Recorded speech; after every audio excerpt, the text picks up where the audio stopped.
weißt du schon, ob die Losung Christian oder ob die Frau da ist?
Very warm welcome to the world's biggest chess tournament. Thank you very much.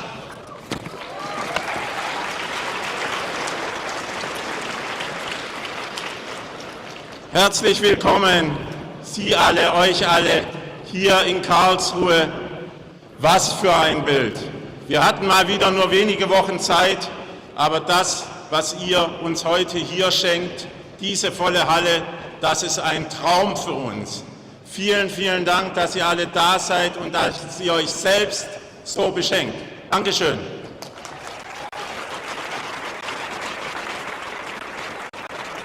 Hello and welcome to Karlsruhe for this Grenke Festival.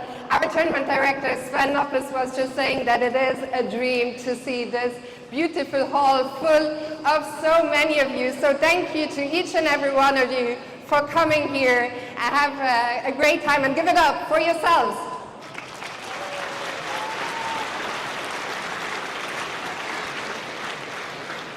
Die Botschaft vom heutigen Tage und von der ganzen Woche bis hin zum Ostermontag. Masse und Klasse trifft sich hier an einem Ort. Die Weltspitze, an der Spitze Magnus Carlsen, mit den Vereinsspielern, den Hobbyspielern, mit euch und Ihnen alle treffen sich an einem Ort. Es hat nicht mehr in einen Saal gepasst, aber in 2 Sälen und spielen hier gemeinsam ein wunderbares Event. Es ist die beste, ich habe in einem Interview vor kurzem gesagt, die geilste Bühne auf der ganzen Schachwelt, die wir haben. Vielen Dank.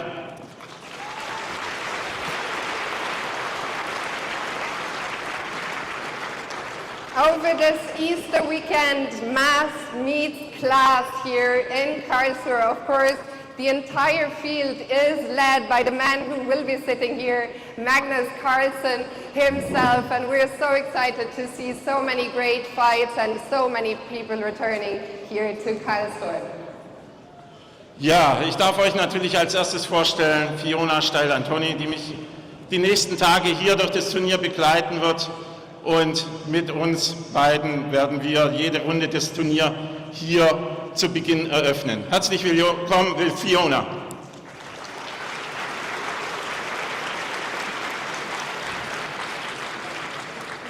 Wir haben gesagt, Masse und Klasse trifft sich an einem Ort. Und warum das alles? Wir wollen unseren königlichen Sport präsentieren, ihn laut in die Welt hinausrufen, und die Medien haben uns gehört.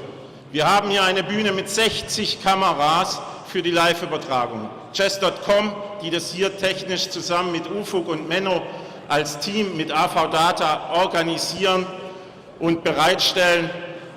Chess.com hat inzwischen 250 Millionen Mitglieder. Also Schach ist richtig groß geworden und ihr seid heute beim größten Turnier. So this is the biggest stage in the chess world, And well, we have 60 cameras on the stage. I know you can only see a few of them, but there's plenty small hidden ones. And the media attention to this tournament is enormous. The team around Magnus at Chess.com, who have broken a record of members again, this will be broadcast everywhere, and a lot of eyes. Well, some eyes are on Cyprus, but a lot of eyes will be here on Karlsruhe as well. Ja, wir wollen hier eine große Show machen, wir wollen das wirklich gut präsentieren und dafür braucht es neben den ganzen Medienvertretern, wir haben hier über 30 Creators, wir haben Streamers, wir haben Radiostationen, wir haben das Fernsehen, Baden TV war gerade schon da, SWR hat filmt und wird nachher gleich live in die Nachrichtensendung um 19:50 Uhr schalten. Lasst euch davon nicht irritieren, sondern genießt es, dass wir mit diesem Sport endlich die Massen erreichen. If you're playing in the tournament, don't be surprised if you see lots of media around with cameras, filming, taking photos. We are delighted to have a lot of content creators here. We have streamers. Of course, we have local media, TV, newspapers, and we will look forward. I think even tonight the tournament will be on TV already, so we look forward to all that coverage. And thank you to all the media that's here. Und bevor wir hier anfangen, darf ich natürlich Danke sagen all denen, die so ein Turnier hier ermöglichen. Natürlich an erster Stelle den Sponsoren mit der Grenke AG und der Freestyle-Initiative. Und da darf ich jetzt auch gleich die ersten Ehrengäste auf die Bühne bitten für ein erstes Grußwort. Und ich darf als erstes auf die Bühne bitten den Vertreter des Hauptsponsors, Vice President Michael Kimmich.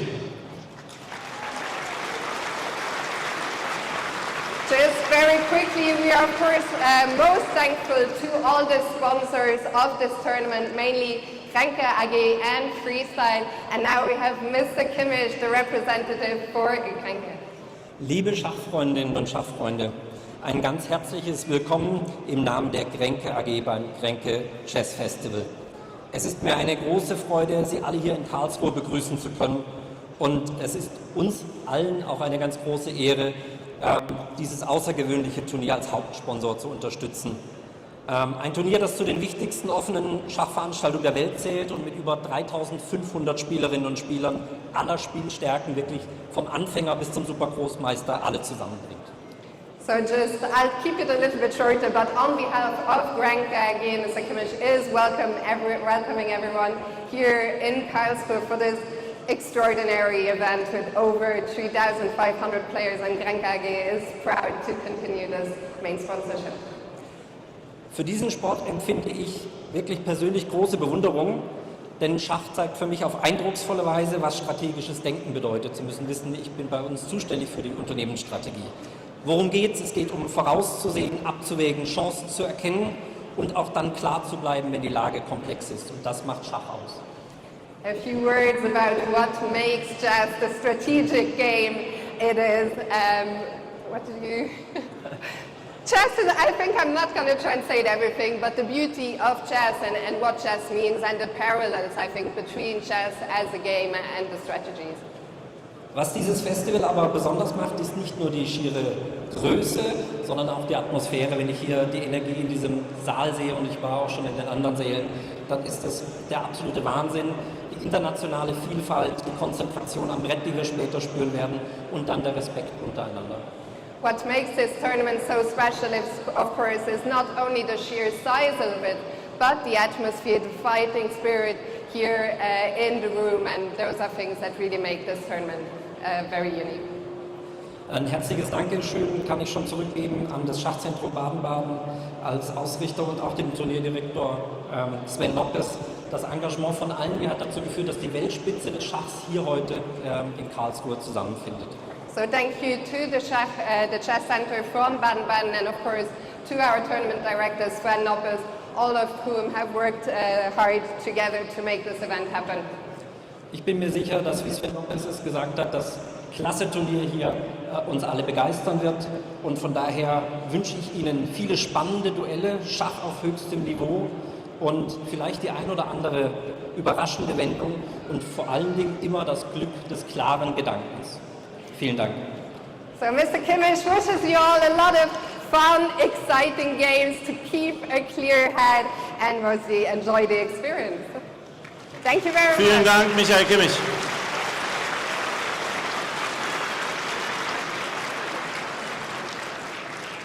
Ich darf als zweiten Repräsentanten der Sponsoren auf die Bühne bitten, Sebastian Siebrecht, ohne den dieses Turnier in dieser Form so nicht geben würde.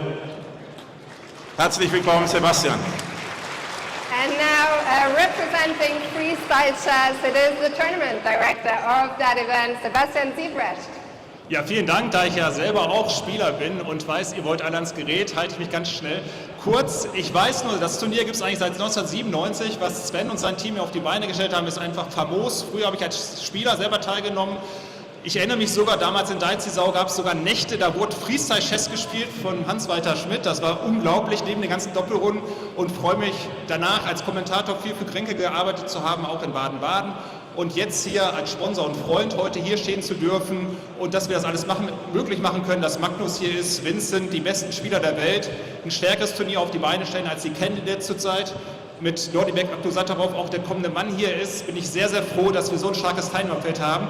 Dieses Jahr haben wir es nochmal gemacht, nochmal zu steigern vom letzten Jahr, weil wir sind jetzt offiziell im Zyklus zu der Weltmeisterschaft. Das heißt, nächstes Jahr 2027 im Februar wird die Weltmeisterschaft ausgerichtet in Freestyle auf Weißenhaus.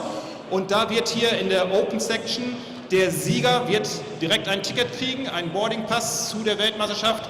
Und bei den Frauen haben wir uns überlegt, da können sich sogar die ersten 3 qualifizieren. Also von daher denke ich, noch eine extra zusätzliche Motivation. Da gibt es nochmal ein extra Ticket für die Weltmeisterschaft. Ich kann es nur empfehlen, ist eine ganz tolle Location da. Und von daher bin ich sehr froh, dass wir dieses Jahr hier wieder unterstützen können. Und bin sehr dankbar, dass Sven und sein Team das hier über so viele Jahre, über 25 Jahre hier immer auf die Beine gestellt haben und jedes Jahr immer wieder wächst. Man denkt immer, es kann nicht noch größer werden, aber er überrascht mich jedes Jahr wieder. Vielen lieben Dank, Sven. Vielen Dank, Sebastian. Well, Sebastian said, as a chess player, as a grandmaster himself, he knows, of course, that what you guys really want to do is get to the board as quickly as possible. In that spirit, I'm not going to translate everything, but he talked a little bit about the history of this tournament over 25 years. Already back in the day when freestyle chess wasn't a big thing, people were playing freestyle chess behind the scenes. And just from a sporting perspective, next year in February we'll have the next Freestyle World Championship in Weissenhaus. The winner of the Open will qualify to that World Championship, as well as the top 3 women who will get a ticket to the Women's World Championship in Weissenhaus. Ja, und jetzt darf ich ganz kurz einen Satz sagen, ohne den die letzten 20, 25 Jahre im deutschen Schach so nicht möglich gewesen wären. 1997 haben sich 2 Männer getroffen. Der heutige Vorsitzende des Schachzentrums Baden-Baden, Christian Bossert, hier auf meiner rechten Seite, von euch aus gesehen links. Und auf der anderen Seite des Tisches Wolfgang Grenke, der gleich zu euch sprechen wird. Und die beiden haben sich darauf verständigt, eine Schachinitiative in Baden-Baden zu gründen. Und das war der Beginn von allem dem, was danach in Baden-Baden und Karlsruhe möglich geworden ist. Ich danke dir, Christian, dass du das möglich gemacht hast. Und ich danke dir, Wolfgang Grenke, dass du es mit deiner Grenke AG, die du gegründet hast, hier ermöglichst, dass wir sowas erleben dürfen. Vielen Dank. We just got to introduce the 2 men who made all of this possible, Christian Bossert and Wolfgang Grenke, who met in 1997. They started all this from scratch. The rest was history, all the tournaments that happened in Baden-Baden and later on here in Karlsruhe. So please give them an extra warm round of applause.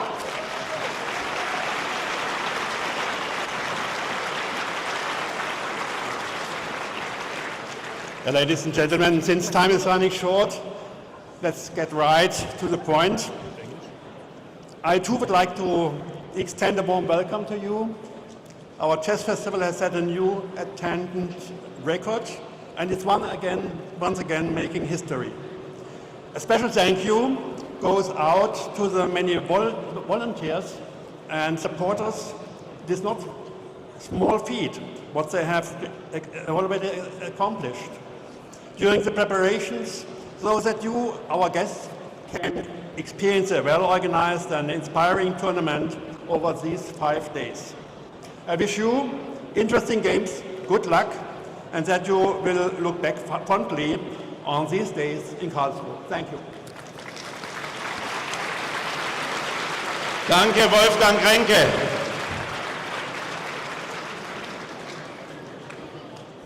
Ja, dann dürfen wir langsam loslegen. Die wichtigsten Regeln sind, glaube ich, soweit bekannt.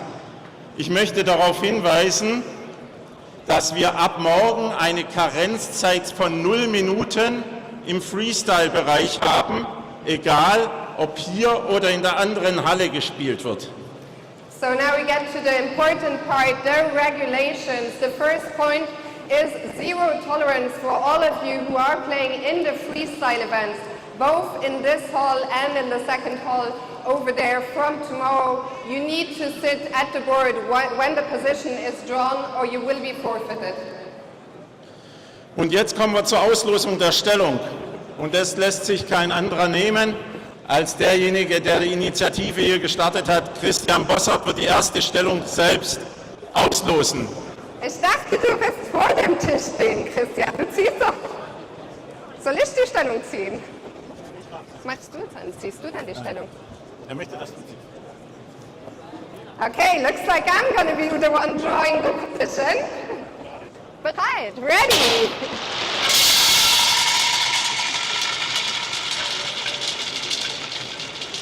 Also, willst du die ziehen, oder? So the first position is going to be number 906, 906, Stellung 906, 906. The position should be up on the screen any moment now.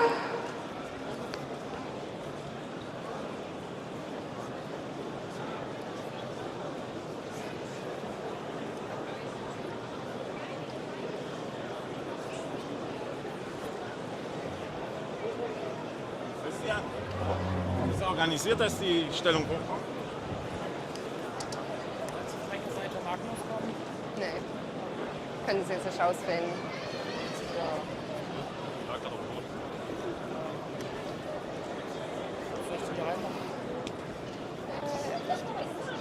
Ich habe keine Ahnung, wie immer.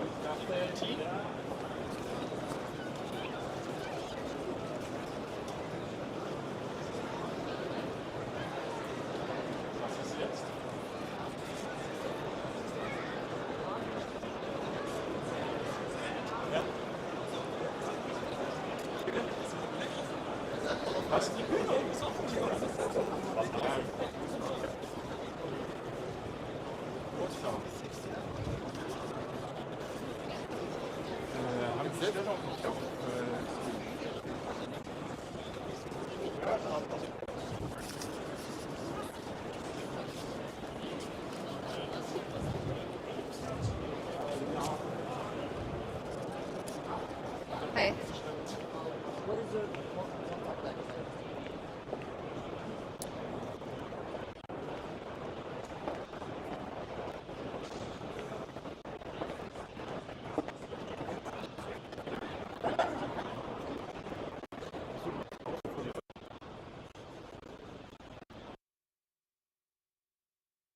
Ich mache nur, ich übersetze nur, ich folge nur Sven, ich habe keine Ahnung. Ich weiß es nicht, ich bin keine Schiedsrichterin. Ja? Was? Ja, aber da sitzen die Leute immer. Ich glaube, wir gehen noch rüber, oder gibt es drüben andere? Okay.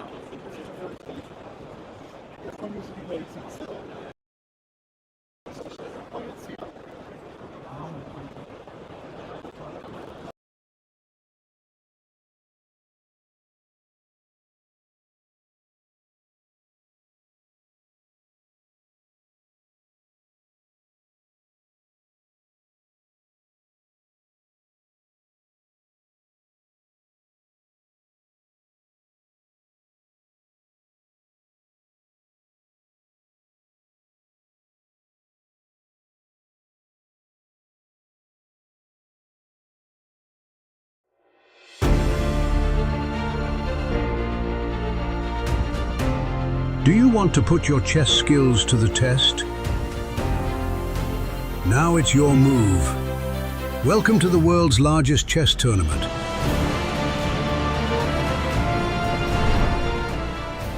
You can look forward to the Grenke Chess Open with prize money of 70,000 euros and the Grenke Freestyle Chess Open with prize money of 215,000 euros and a place in the 2027 FIDE Freestyle Chess World Championship.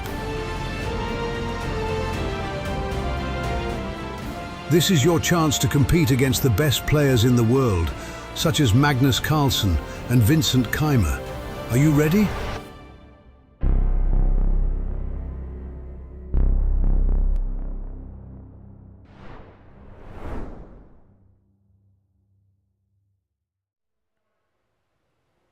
A very big welcome, everyone. We are in Karlsruhe at the Grenke Chess Festival, Grenke Chess Open, an incredible event with over 3,500 participants. We will be getting confirmation of the exact number later on. We have just witnessed this incredible opening ceremony. We had visual on the screen with 4,000 people, around 4,000 in the playing hall, fully packed playing hall. I'm Peter Leko.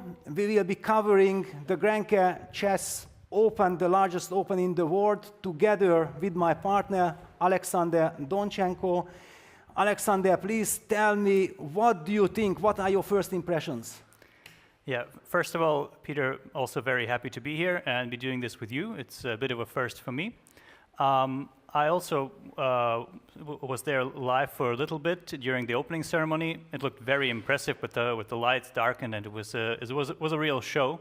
And I think that this will be one of the biggest events that you could ever ask for, especially with players of all levels kind of competing alongside each other.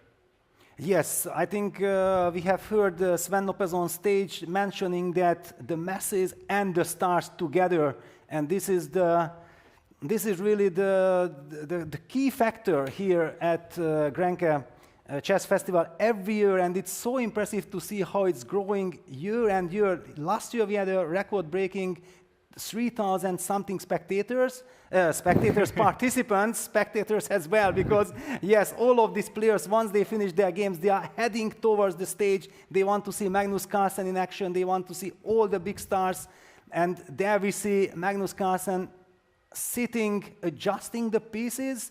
Do we already see a new position? I think we got a new position. I believe so, yeah. It might be the first official position of this year's Grenke Chess Open. We have to mention that there are two different groups, actually much more groups, but there is the freestyle event with all the superstars, and there's also Grenke Classical Chess Open, plus there are different rating groups in each section. Yes, and let's say the biggest draw for top players is the Freestyle Open. It also, I believe, has the biggest prize fund and generally draws the most attention since its inception last year. This will be the second edition of this tournament. And there's also an Open, which I believe might even be bigger in terms of total numbers, but has fewer absolute top players. Yes, and there we can see the prize fund of the Freestyle Chess Open. Incredible, a 60,000 first prize plus the winner of the A Open. Well, if it's Magnus Carlsen and also Nodibek Abdusatov, those two players have already qualified from the Freestyle World Championship this year in Weissenhaus. So anyone who wins the event or places behind Magnus and Abdusatov will qualify directly. This is definitely great motivation for everyone involved. And I believe last year we also saw that some players who weren't at the very, very top of the seeding made a very good impression. I believe Frederick Svane actually finished very high up. And we will see what we get this tournament. I think we're getting a first move. Yes, the ceremonial first move by Wolfgang Grenke. Yes, it is a d4. Yes, a solid move. It's a solid move. And when we will get chance, but let's first enjoy Magnus, because Magnus is enjoying the position. d4, occupying the center, getting ready, bringing his pieces. And he's up against Narmin Kalafova. Do you know anything about her? Judging from the name, I would guess she's from Uzbekistan. I'm not sure though. I have not seen her at many tournaments before, so I think it's definitely a great experience already playing against Magnus Carlsen in the first round, and she'll be very motivated to play, especially since it's a very fresh position right from the start. So I think it'll be a really great experience for her.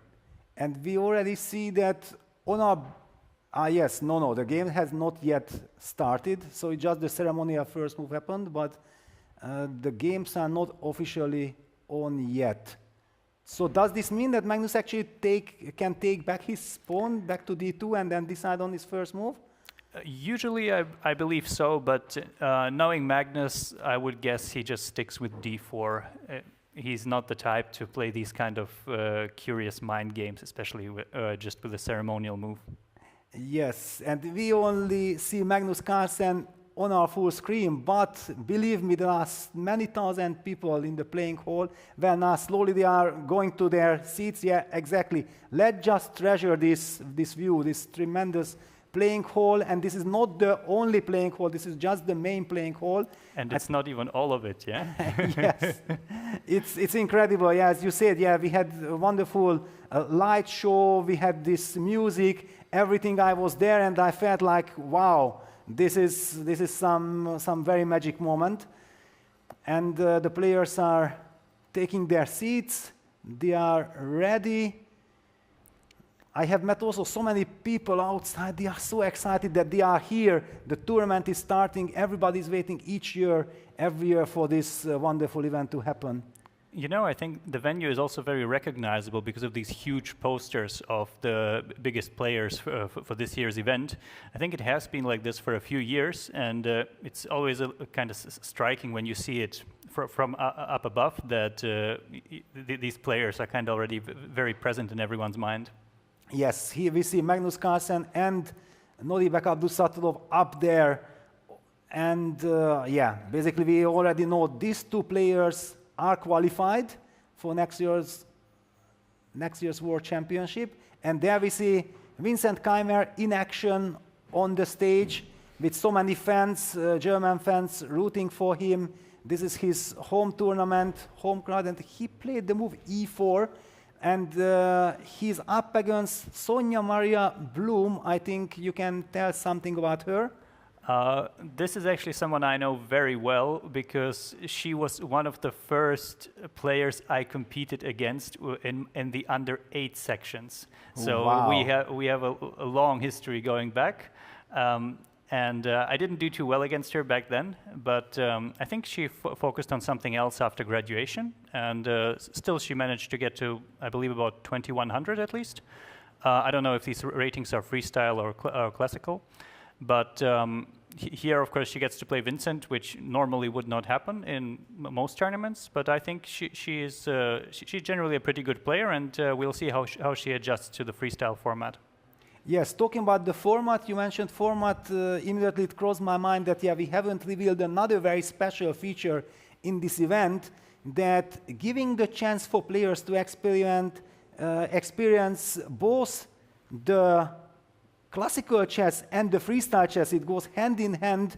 Nobody has to decide exactly. You have the chance after the first 4 rounds to start in the classical open, and then before the 5th round to move to freestyle event if you want. This is also a very special kind of format here at Grenke. We see it's 9 rounds Swiss event. The time control is 90 minutes plus 30 seconds increment per move. Wonderful. We have time. The players have time. This is really, I feel like in Fischer and Dom chess, freestyle chess, so important that players are taking their time at the very beginning to understand all the finesses of the position. Yeah, freestyle chess, we know every round has a unique position. We will be very quickly coming to the starting position. And did we read there 1,950 players? No, I believe that was the rating limit for the A tournament. But yes. Not to worry, there are also B and C freestyle tournaments, so anyone who wants to try their hand at it is free to do so. Yes. So, yeah, Magnus sticks to his D4 move. I think we heard that the games have started. Maybe let's get the starting position up. Yeah, there we go. It's position number 906. Alex, please tell me what you think of this. Well, the first things you have to notice are kind of where is the king positioned and how easy it is to castle, at least for me, because this already tells me, can I bring my king to safety quickly, or do I have to play around it being stuck where it is? And here we see, to those who don't know, in freestyle, the castling moves are in a way very similar to classical chess. So castling to the king side still puts the king on g1 and the rook on f1, and castling to the queen side still puts it on c1 and the rook on d1. That is also why there's a rook on each side of the king, so that both moves remain possible in all positions. I would personally not be very fond of this, because I think this particular position, it is a bit awkward when the bishops are positioned in the middle of the board in this way, because even if you open them up, they do not have a lot of reach, and it is more difficult to put them to good use immediately. What do you think, Peter? Yes, I agree with many things that you said, almost everything. I just want to add something to it. And you talked about that normally when white castles long, it is the king goes to c1, yes, the rook goes to d1. But very often we know in classical chess also that you castle long and then you want to shadow that king to b1, just that it feels a little bit safer. And here we have the chance to explain this, that the king already on b1 feels quite secure. So this gives white also the additional strategy, which is typical in freestyle chess, that you just move the pawn, the a2 pawn up to a4, and then you have a possibility of rook lift with rook a1 to a3, and then the king stays in b1. This is also a possibility. I always just try to mention options because it depends on so many different circumstances to understand whether this is, there was some problem with the Magnus's position, but now it seems to have set. Yeah, Magnus is confused himself. Wow, wait a second, some confusion at the start. Magnus is looking up. Is this really the position? What's going on? I believe this is actually not the position we saw just now, if I'm not mistaken, because those had rook and bishop on d1 and f1 switched. So I'm curious as to what is happening right now and if the position on Magnus's board is actually correct. I would assume it is, because we see the board set up, yes, and on the camera we can also see that the bishop is on f1. So this changes things slightly. And I believe, again, maybe you have a different approach to the first few moves in these kind of games, but what Magnus is doing is he's opening up the pieces that have no other way to get into the game. Like the queen on c1 will have to be activated this way, otherwise you open up your king's position immediately, and the bishop on e1 is also, it's the most natural for it to activate it with d4. And I think sometimes you have to rely on these kind of quick momentary judgments in order to make a relatively safe move without spending too much time. But wait a second, so we will need confirmation that, but what does it mean? That then this is the correct position and what we had before was the wrong position. But then are we still talking about position number 906? Yeah, this is a very funny kind of thing. Yeah, we will sort it out. In any case, all the information that we have provided with the king on b1, it seems the king on b1 is the same. So this a4 rook a3 kind of lift, rook lift is very much in the air. You want to occupy the center, as you said, the queen should be activated. So d4 makes a lot of sense. I, however, do remember that the position that we had there on the screen and we started analyzing, we had 4 or 5 first moves suggested by the engine as the best moves, and d4 was not one of them. The reason why I remember that, because I saw like, wow, so exactly the move that was played on the Magnus's board is not entering the top 5. but it might be a completely different position, so let's wait. I believe the position that had the engine evals was with the rook on f1 instead of the bishop, so and that bishop might, d1, that bishop might be a e1. big impact. If here, let's say, white plays just d4, a4, rook a3, of course, maybe not immediately, but then he will already have kind of a long castle position with a king on b1, and maybe he would have saved a lot of time activating all his pieces this way. Yes, exactly. So it's kind of obvious that with the rook on d1, if we will later see the top 5 moves of the computer, then d4 will be one of them, if not the top move, because it is so logical that you occupy the center, you open up the rook, you open up the queen, and you get a grip on the position. It is very likely, yes. What do you think? Is this one of those positions where you can just kind of play symmetrically with black and say nothing bad is going to happen, or is there already some concrete idea to avoid this with white? Yeah, now we already also have the analysis board up, so let's try to make some moves, exactly, because it's always very difficult to understand immediately what's going on. So the most logical and straightforward move would be, as from black, to play the move d5, and then ask the question to white that, okay, please, tell me, do you play it slowly? Do you start activating those knights, which will also give me time to coordinate forces, or are you trying to play a little bit faster? Do you really want to develop the knights to g3 and f3, or maybe you want some f3, e4, and maybe the knight from h1 will try to go to f2? There are so many questions, and that's why I love to see that we played with this time control, because you can think about it. Yes, I believe that, well, at least if I was in Magnus's shoes, and I'd want to already start creating some problems right from the get-go in the first round, I would try to break the symmetry maybe by preparing some kind of e4 move, maybe let's say knight g3. Okay. Well, you mentioned you want to open up the center, so I'm going to play knight f6 just to develop the knight and try to fight against your idea.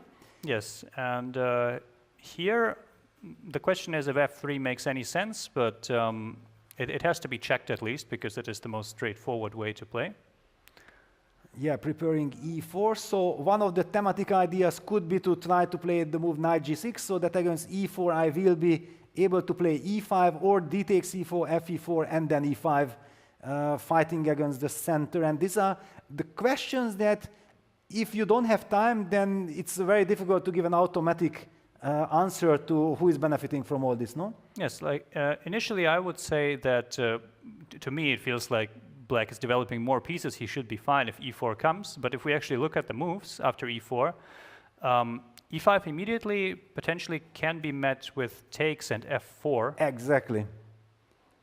Like in the Ruy Lopez, in the classical Ruy Lopez, yeah, the typical motif. D, knight e5, and then f4, e5, if you are able to get this going. The computer disapproves, which is always, yeah, we are not, first of all, yeah, let's reveal our setup. We are not having computer moves, but we do have the evil bar on, and we will try to not be affected by it. And that's why it was very nice that we talked about D, knight e5, f4 is thematic kind of stuff. Now let's try to find the reason why computer dislikes this, if we are able to do that. Maybe it's nothing too outstanding, just go knight g4 and e5, knight e4. And also the h2 pawn is kind of no, it's hanging, but it's not. We're just not hitting any move, yeah? Yeah, well, it's freestyle. Of course we are not hitting. That's the point. Yeah, that's why the players are also thinking. I thought about going to h2 there, but maybe that yes, h3, knight h2 would be a typical kind of, hello, I'm here. The game has just started. This is freestyle, but yeah, computer does not approve this. And yes, in long term, this knight probably white just develops to d3, and the knight on h2 will be trapped long term. So after all, some general classical rules apply also to this position. Wow, okay, so it's one of those difficult moments when not easy to... Then I suppose we just go to g6, yeah? Yeah, there are not many sensible moves, yes, yeah? Let's go back to g6. Also not... Still doesn't approve, yeah? Wow, wow, okay, but yeah, then white will play e5, and again, white gets exactly what we were discussing, and why we got excited about it from the get-go. Problem is though, white gets e5 no matter what we play, so we are trying desperately to figure out how black can obtain any counterplay. Yeah, it's fantastic. Okay, that's why I think everyone loves freestyle from the top players, because when is it really happening that after 3, 4, 5 moves, we even see the evil bar saying that, you know, what's happening, and we are unable to grasp what's really going on. Okay, any sacrifices are impossible. I don't see them going, and then it's already random. I'm afraid to move that knight somewhere. Yeah, it's like in school, not passing the exam. So that doesn't leave us with many moves, but let's say that a move like knight c6 or something is best here, yeah, even if it isn't, but we don't really see why, do we? Exactly, that after e5, what is the benefit? And I'm very worried to put that knight on c6. Yeah. Wow, but it is the move. Now let's push e5, because that's the question. And then, where is this knight jumping? Where is this knight jumping with such effect? Because knight e4 would be the thematic kind of move. Yes, that normally you always jump into the center, please. It has to be, yes. It is approved, yeah, knight e4, but it's very strange that the knight on c6 seemingly blocks the bishop on e8. Yeah, this is why most strong players probably would instinctively look for other moves first. And it's hard to understand. Maybe the knight will threaten to go to d4 or just bishop c5 coming in. Yes, so let's say, for example, not obvious at all. Knight e4, d4, then it's one of those things that who benefits from opening up the d file, who will be able to get his king first to safety. One thing I believe we have to highlight, because maybe not everyone is familiar to freestyle. I do remember playing a training blitz game or rapid game with Vincent before one of the events, and I calculated the line, and I felt like, okay, I'm almost winning, and what does Vincent see what I don't see? And it was connected with the fact that if a white rook is on d1, then actually black can still castle long. I mean, the king goes from b8 to c8, and the rook has the right to jump over because the king does not cross. But somehow I was calculating, wow, I got Vincent, and then he castled, and boom, I got nothing.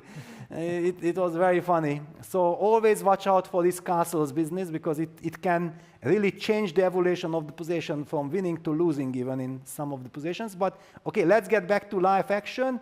What happened in Magnus's game? Nothing yet. Yeah, we're still waiting for the first move. We might actually just have a look around which first moves hit the board, because I'm pretty sure it was not all d4. Yeah, well, actually it's d4, d5 on the second board between Mikko Kivisto against Jan Nepomniachtchi. It's very interesting to see. Actually, I think it's kind of very clever to do your first move, think a little bit, and then walk around just to see what the top players were doing, and then maybe I will do this to my opponent, who is the top player. If you are like a 2200 player playing on the stage, it might be a clever strategy. So what happened here?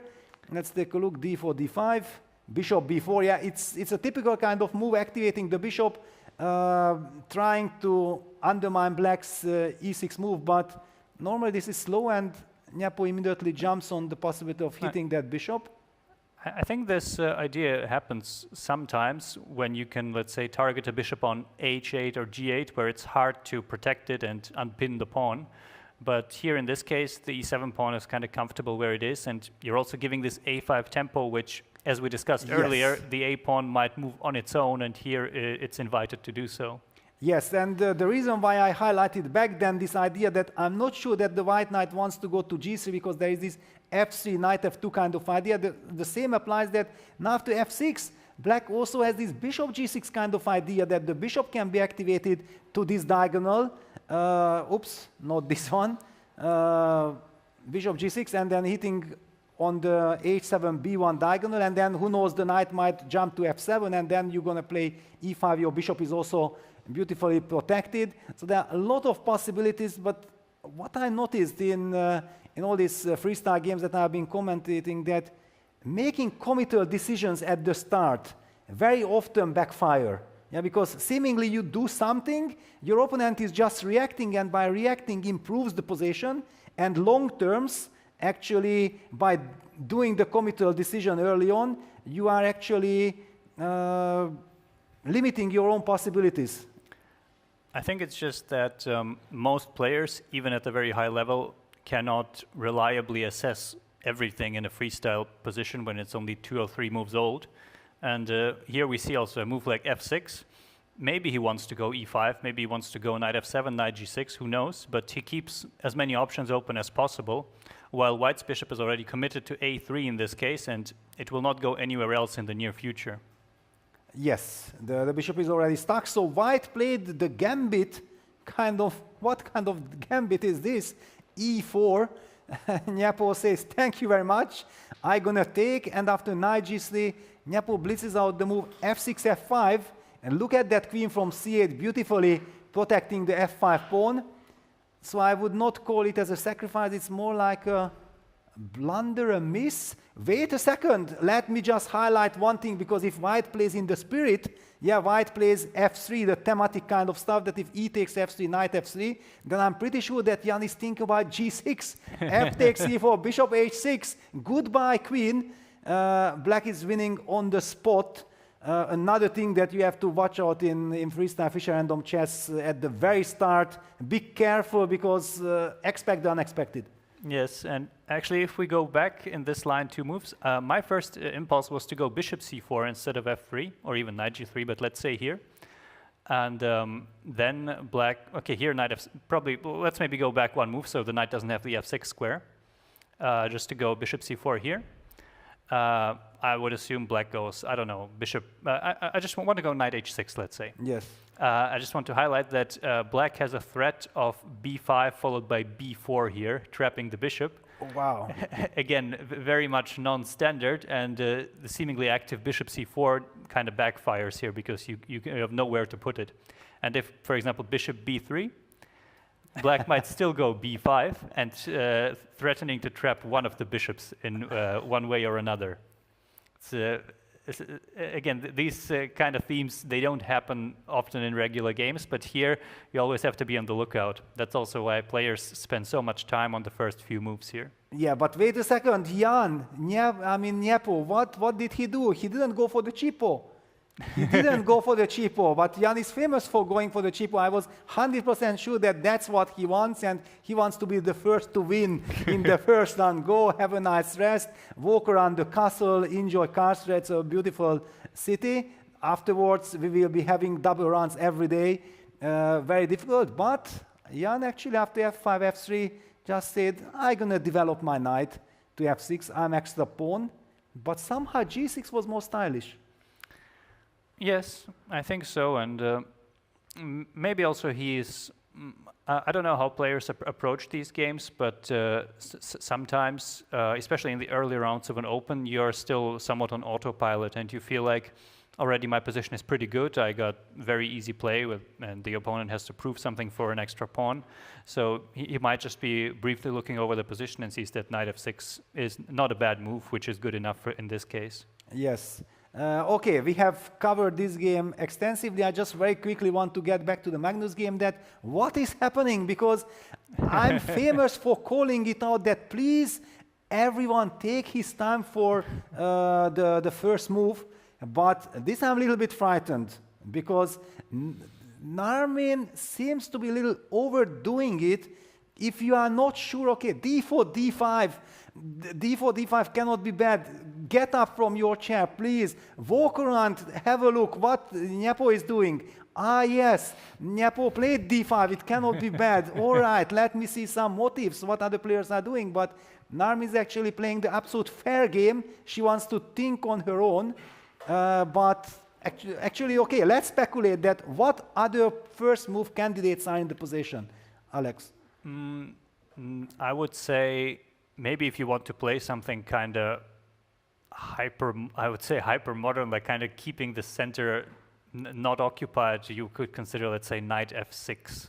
Knight f6, really? Because I thought like the way you described f5, the Dutch, actually, let's f5, go. Yeah, I was just afraid to say it because I'm not a fan of the Dutch, but here let's say f5 and kind of pre-moving d6, knight f6. So the Leningrad Dutch, yeah? The Leningrad Dutch, with yes. where let's say the bishop on e8 is well placed, the knight on f6 is okay, and you try to arrange the other pieces in some way. Yes.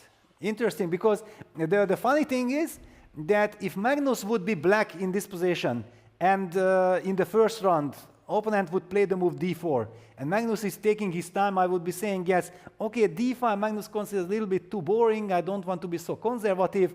All right, let's go for the Dutch f5 and I'm loving it. But now Magnus is on the white side, so it's really confusing that what Narmin is not thinking about. Okay, let her think, and we move on to Levon Aronyan and to the other big guns. So what do we see here? This is we already have position. something here, yeah? Wow. Some traits. But let's go back. Let's try to understand. So it's clear that it had to be d4, d5. Yes, okay. f3, there we go. The thematic kind of move. We see Levon in action. Levon against Alexander Kumala. f3, bishop b5. No, don't do this, bishop b5. Now Levon plays a4 with a big smile on his face. We missed that smile, but it was there for sure. a4, bishop a6, knight f2, knight g6, knight d3, and after bishop takes d3, Levon the maestro took e takes d3. So please tell me what is your next move with white if you are white in this position. What does Levon want? Oh, I mean, to me, e takes d3 already looks a little bit strange, but I suppose the bishop has to go the other way then with some kind of maybe... But I saw it like it's kind of clear that if he took ed, then he wants to go f4 and knight f3 and grab the space and then slowly play That's it. true, but you know me, Peter. I play the Caro-Kann very much, and when I see this kind of f4 structure where black just goes e6 and let's say knight h6, I'm becoming a bit hesitant. Ah, really? Yes? I don't know if this is truly Levon's idea, but perhaps, yeah? Yeah, for example, okay, you play with black e6. Yeah, let's just make a natural move. And then you say that you are not worried of f4 at all because you just play something like knight h6. I would say so, yes. I have a knight f5 tempo potentially. Yes, okay, I'm developing the knight to f3. Let's say bishop d6. Bishop d6, g3, cemento. Okay, and let's say queen d7. No funny moves there. Queen d7, no funny move, and you are hinting at potentially king evacuation, or how does it? I mean, at least it is very difficult for white to target my king while it's still on b8, and it can appear on g8 instantly, yes? Yes, let's just highlight that the king side castle would be king from b8 jumping all the way to g8, then the rook from d8 would have to move with it to f8. Well, very often in freestyle chess, you don't want to commit or not want to show your cards immediately with these castles, because then already white can automatically, or the opponent can automatically adjust his strategy accordingly. While if you keep your opponent in the dark, then you might hope that he shows something that which direction he wants to go, and then accordingly I'm going to react. I actually think it's very curious that Levon took e takes d3. If you can go back to this moment. Let's go back to that Because to me moment. it looks like e d3 now kind of cuts the position in two more or less separate parts, and also this a4 move doesn't really accomplish much with this fixed d3, d4 pawns, which probably will not disappear for a while. Wait a second, Alex. Look at Magnus. How interested he is also about this position, because this is a very interesting strategic position, as you highlighted that this e takes d3 structure kind of that intuitively I felt like I don't know what to think about it, but since Levon played it, I automatically, okay, he wants to go f4, knight f3, and he believes in his position. Yeah, that's true. No, I just didn't see anything wrong with the natural rook d3, especially since you get the bishop pair already. So I didn't know why not just play the absolutely natural move. Okay, maybe he was afraid that maybe black can play a move like e5, trying to be active. I'm only speculating. It should be slightly better for white with a pair of bishops. No. Yeah, and here, okay, I don't know if you want to play something like e3. It might be a little passive, yeah? Yes, a little pass. I feel like this was, I know Levon very well. If he thinks like, okay, rook takes this, e5, okay, it's a little bit more complicated than it should be. I'm already having a better position. I want to be lazy. I want to be systematic. You know, then he just takes ed3, goes for a walk like he does, signal to his opponent that, you know what, I believe strategically I have a better position. And very often, even if it's not true, it is very difficult not to get under Levon's influence because we know how strong he is. Yeah, I know. I also played him not too long ago, and he was just playing his moves very quickly and giving off the impression that I am kind of hanging on there. But sometimes it's true, sometimes it's not, but it's definitely putting a lot of pressure on the opponent. Yeah, and where was this game? Grand Swiss last year. Grand Swiss last year. And how did it end? It was a draw. It was also like a very, very precise game with generally not too much happening. But during the game, I felt that okay, he's really pushing it. He's trying to outplay me all the way, and it is a strength of top players that isn't very apparent, but it's still there. Yes, certainly. And let me very quickly use the chance before the action heats up to ask that how come that you are not playing the tournament, because I do remember that you played here many times. This is like your tournament. What are your plans and how did you have the chance to join me in the commentary? Well, initially I would have been very happy to play, but there was a scheduling conflict with the European Individual Championship, which most grandmasters, let's say up to 2650 or 2675, have to play in order to qualify for the World Cup, and I'm no different. So for me, this takes priority, which also means I'll be leaving on Monday in order to play that. And I played this tournament here many times, in fact, as recent as last year. And in general, I would take the chance to also try my luck in the freestyle, but here it was just not meant to be, unfortunately. But I still hope I can provide a little bit of entertainment in this, well, to me, unusual way.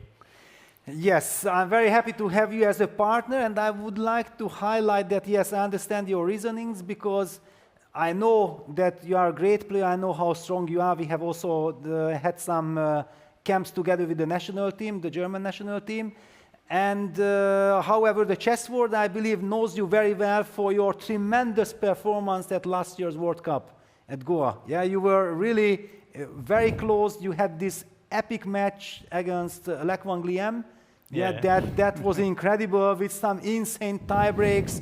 We could be talking a whole show about just that tie break.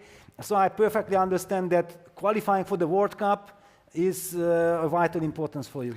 Yeah, sometimes no matter how well you do, it's still that the kind of the World Championship cycle is more important, and sometimes you have to skip out on things.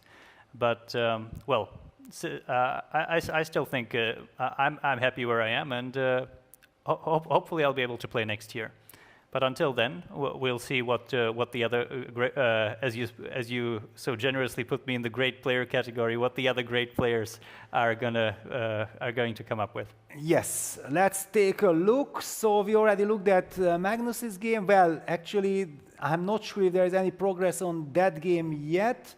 I don't think so. Is there? Oh, no, there's one move. Yes, one d4, d5, f3. So basically, we see a thematic kind of opening debate in this d4, d5, f3, and this is the reason why I was not approving Narmin's strategy, that if d4, d5 is obviously the first and best move, then okay, play it, because you might not even be able to understand what white will do. Yeah, you have to pass the move to white in this case, because you are not getting into trouble because of your first move, and then you think. And here, as we saw, Magnus was already at Levon's board. He knows Levon played f3, and if he had any time to think about it already, then it's a pretty easy move for him to make. Yes, yeah. So this is the state of affairs in the game between Magnus Carlsen and Narmin Halafova. We have seen Jan Nepomniachtchi already being a pawn up. White gamble, sacrifice the pawn. It doesn't seem to be enough.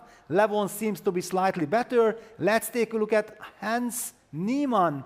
on the fourth board against Gunnar Schnepp with 2200, and we see some classical e4, e5, knight fc. I don't know knight fc or knight gc first, but my very first impression is that is Hans happy about this symmetrical stuff, because we know that he wants to win the game, he expects himself to win this game, but sometimes these are the most trickiest parts when it's some symmetrical position. I think he's not unhappy at the very least because he's up on time, even though White basically just played symmetrical moves.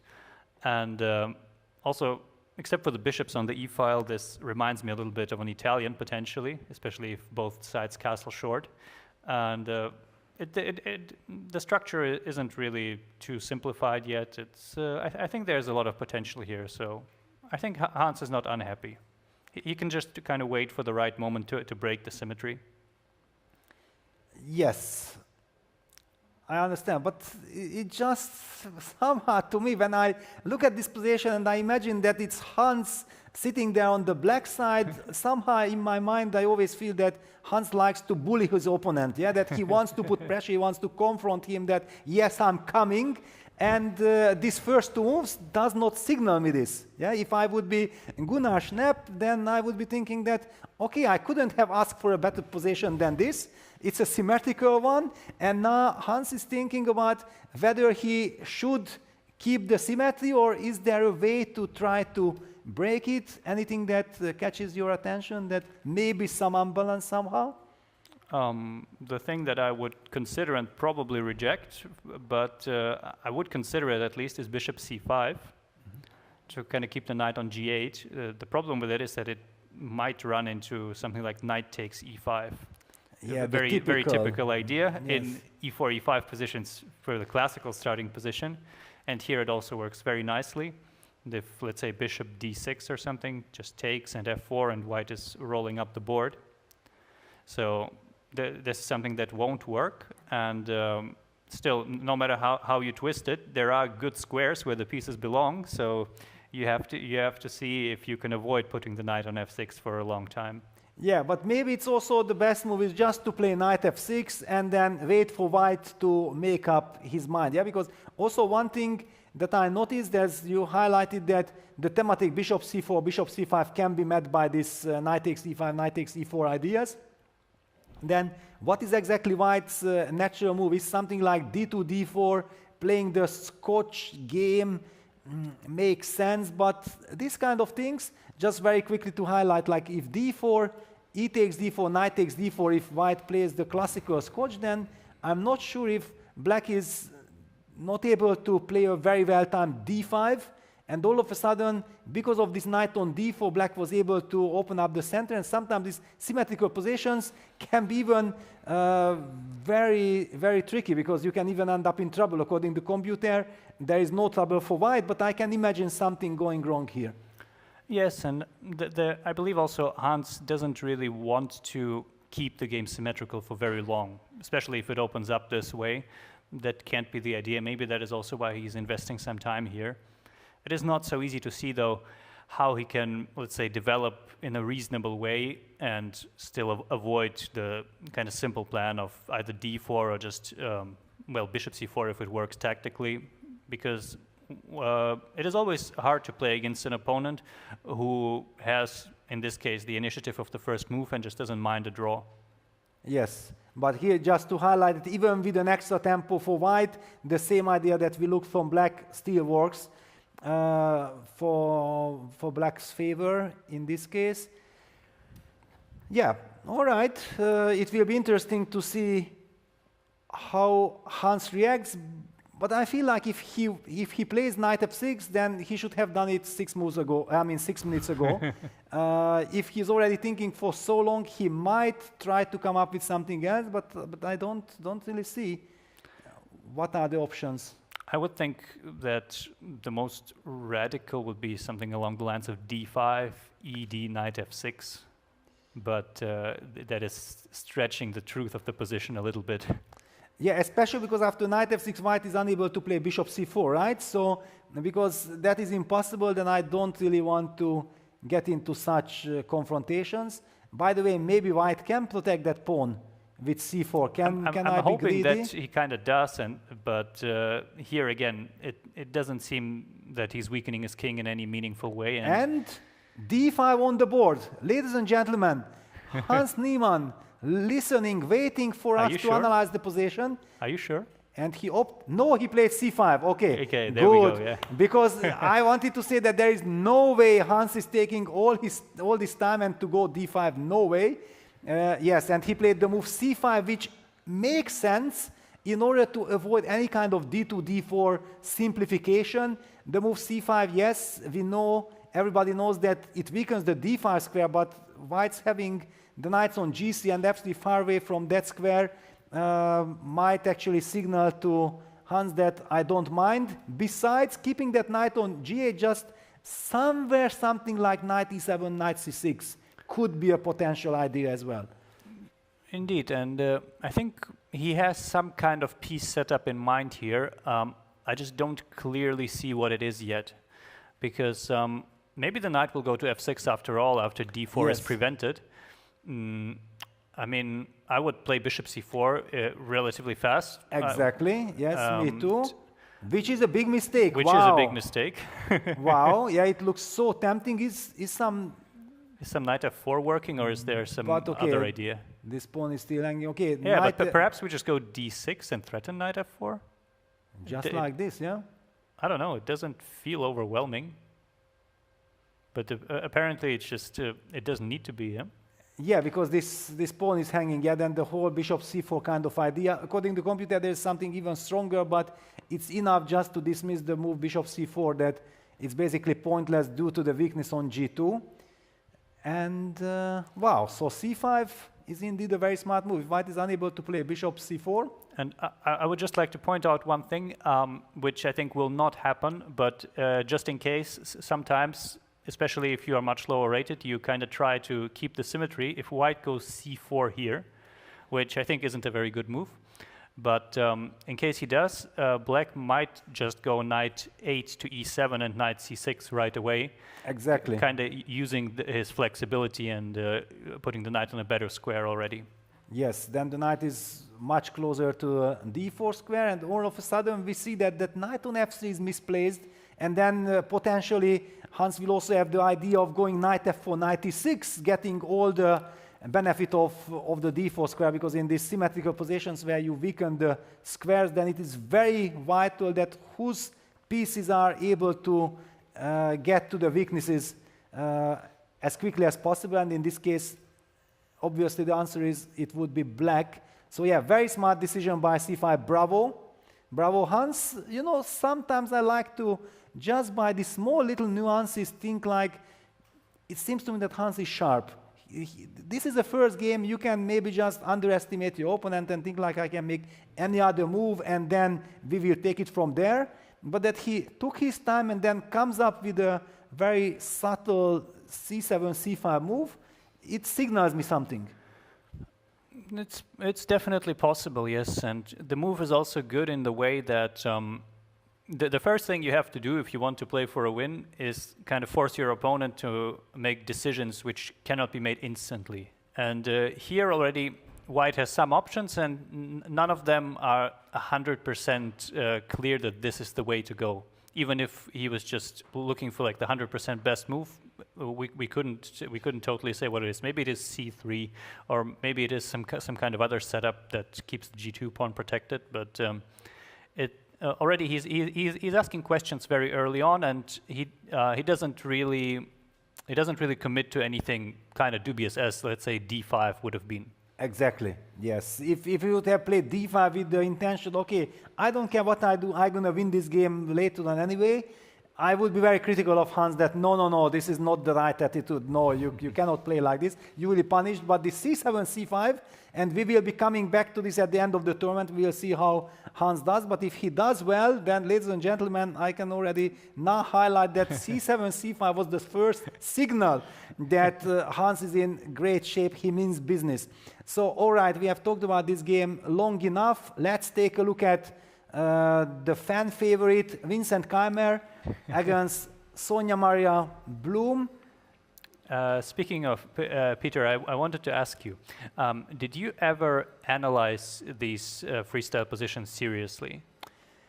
Not too much, because actually I think we tried with Vincent a little bit to look at it, but first of all, when you have such a busy schedule as Vincent had, for example, last year, then it was just impossible. We had finally a camp, then we certainly devoted analyzing serious classical openings, and then we just a little bit did some touching on freestyle, Fischer random chess, and then realized that, okay, this is very tricky, because we can spend even 1 week on freestyle chess and we might understand only that we understand nothing, because the possibilities are really unlimited.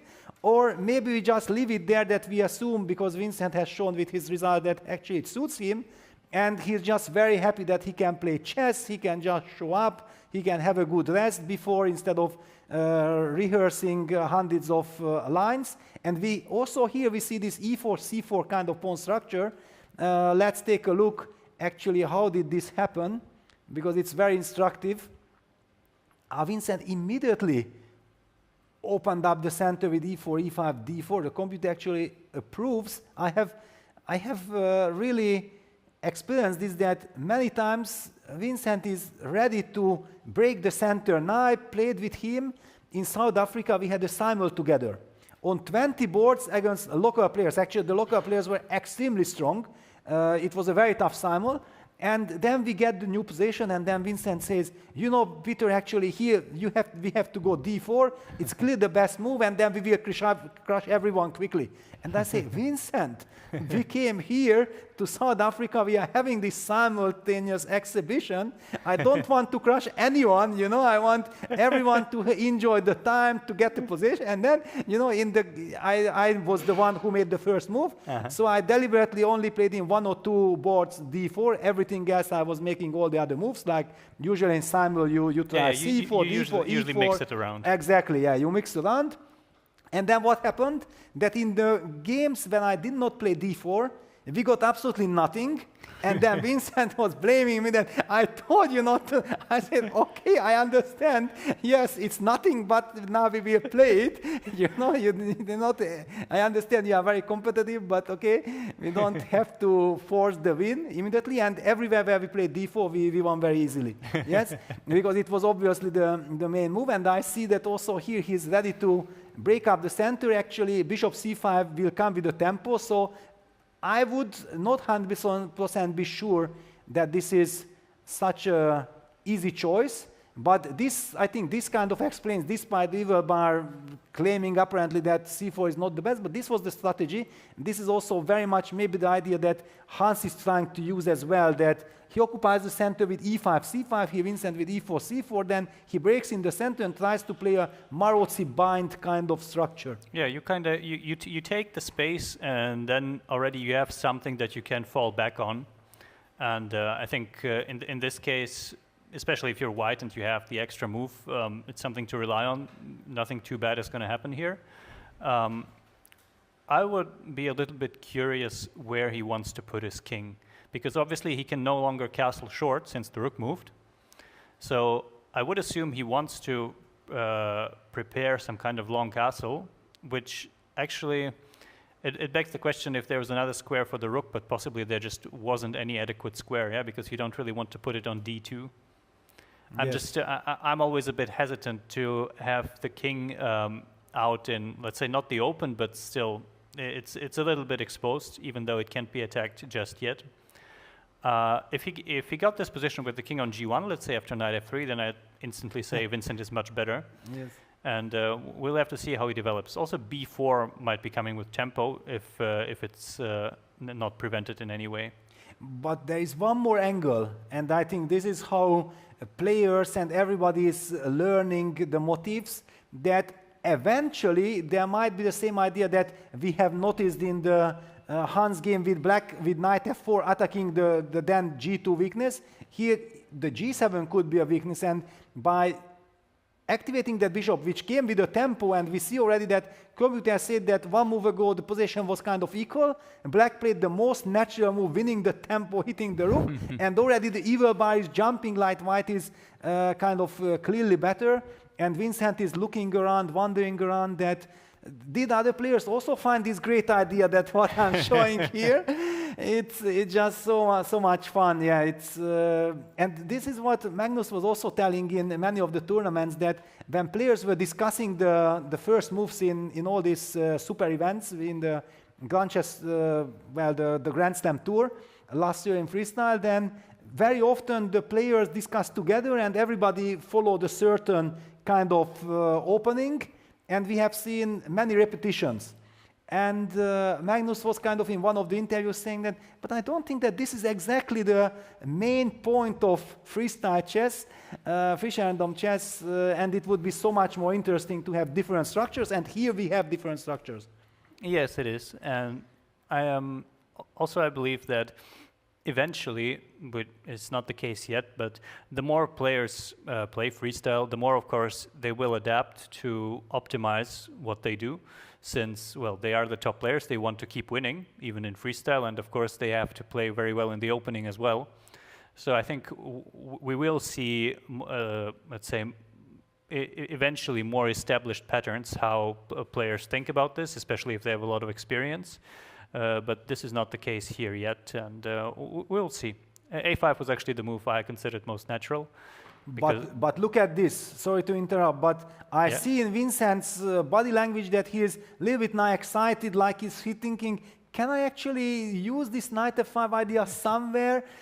Because a5, strategically speaking, it's a good move, right? But it did nothing with regarding that weakness on g7. And look at Vincent is looking at his opponent on Sonia, that what you have in mind, and is he about to make a move?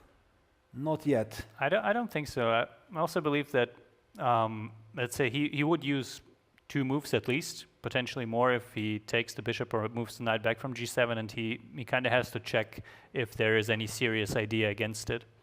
Yes, let's also just mention that any knight f5 can also be met by knight takes e4. The pawn on e4 is kind of hanging, and you certainly have to calculate it very carefully. And Vincent is about to make a move, some stabilizing move, I believe. It looked like he is planning some small little move. I would expect something maybe like, I don't know, queen c2 is probably not it, because you want to keep f4 covered. But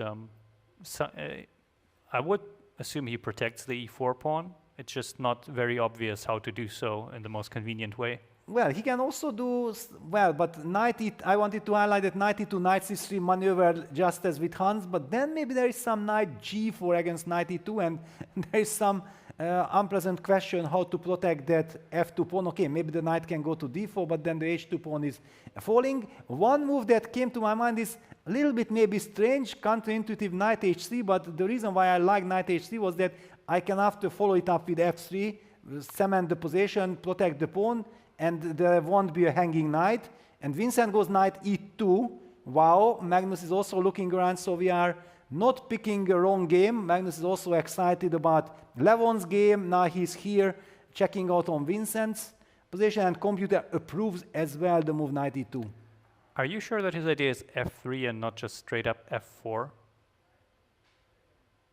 Could easily be. But let's discuss this knight g4, because I already mentioned before that there is this move. I would think here something like knight d4 would counter it, or is there queen g5?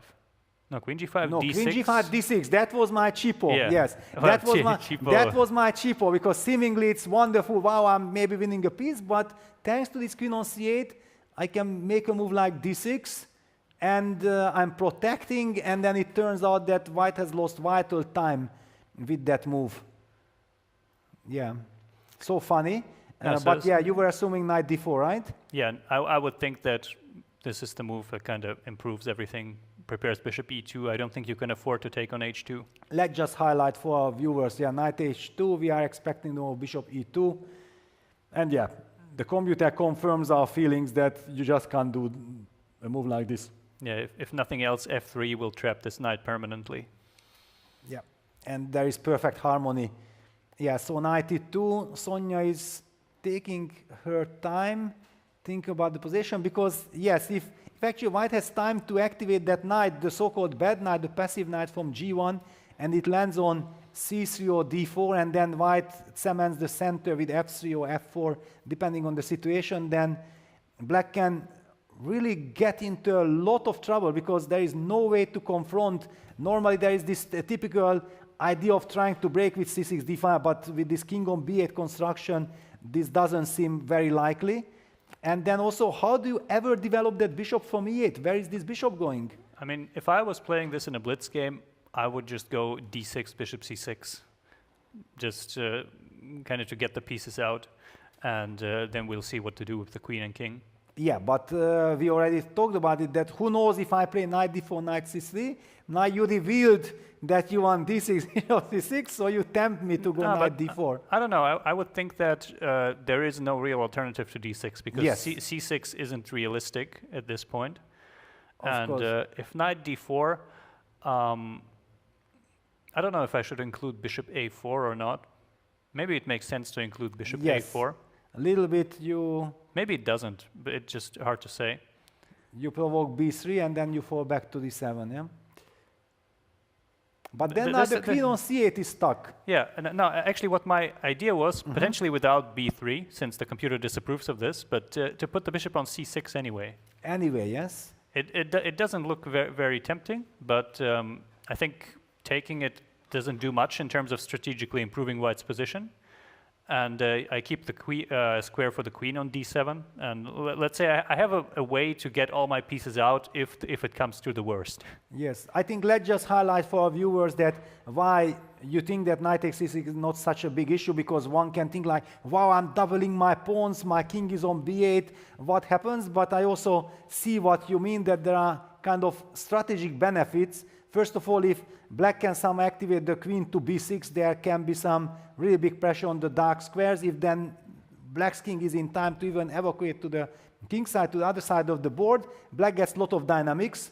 It's a question if we have time to achieve all this, but I believe this is also one of those things that you sense when you mention that you don't worry about BC. It is one of those things you sense when you have been against the King's Indian, and with the bishop on g7, obviously, and then you take on c6 and struggle to find a target for what to play for.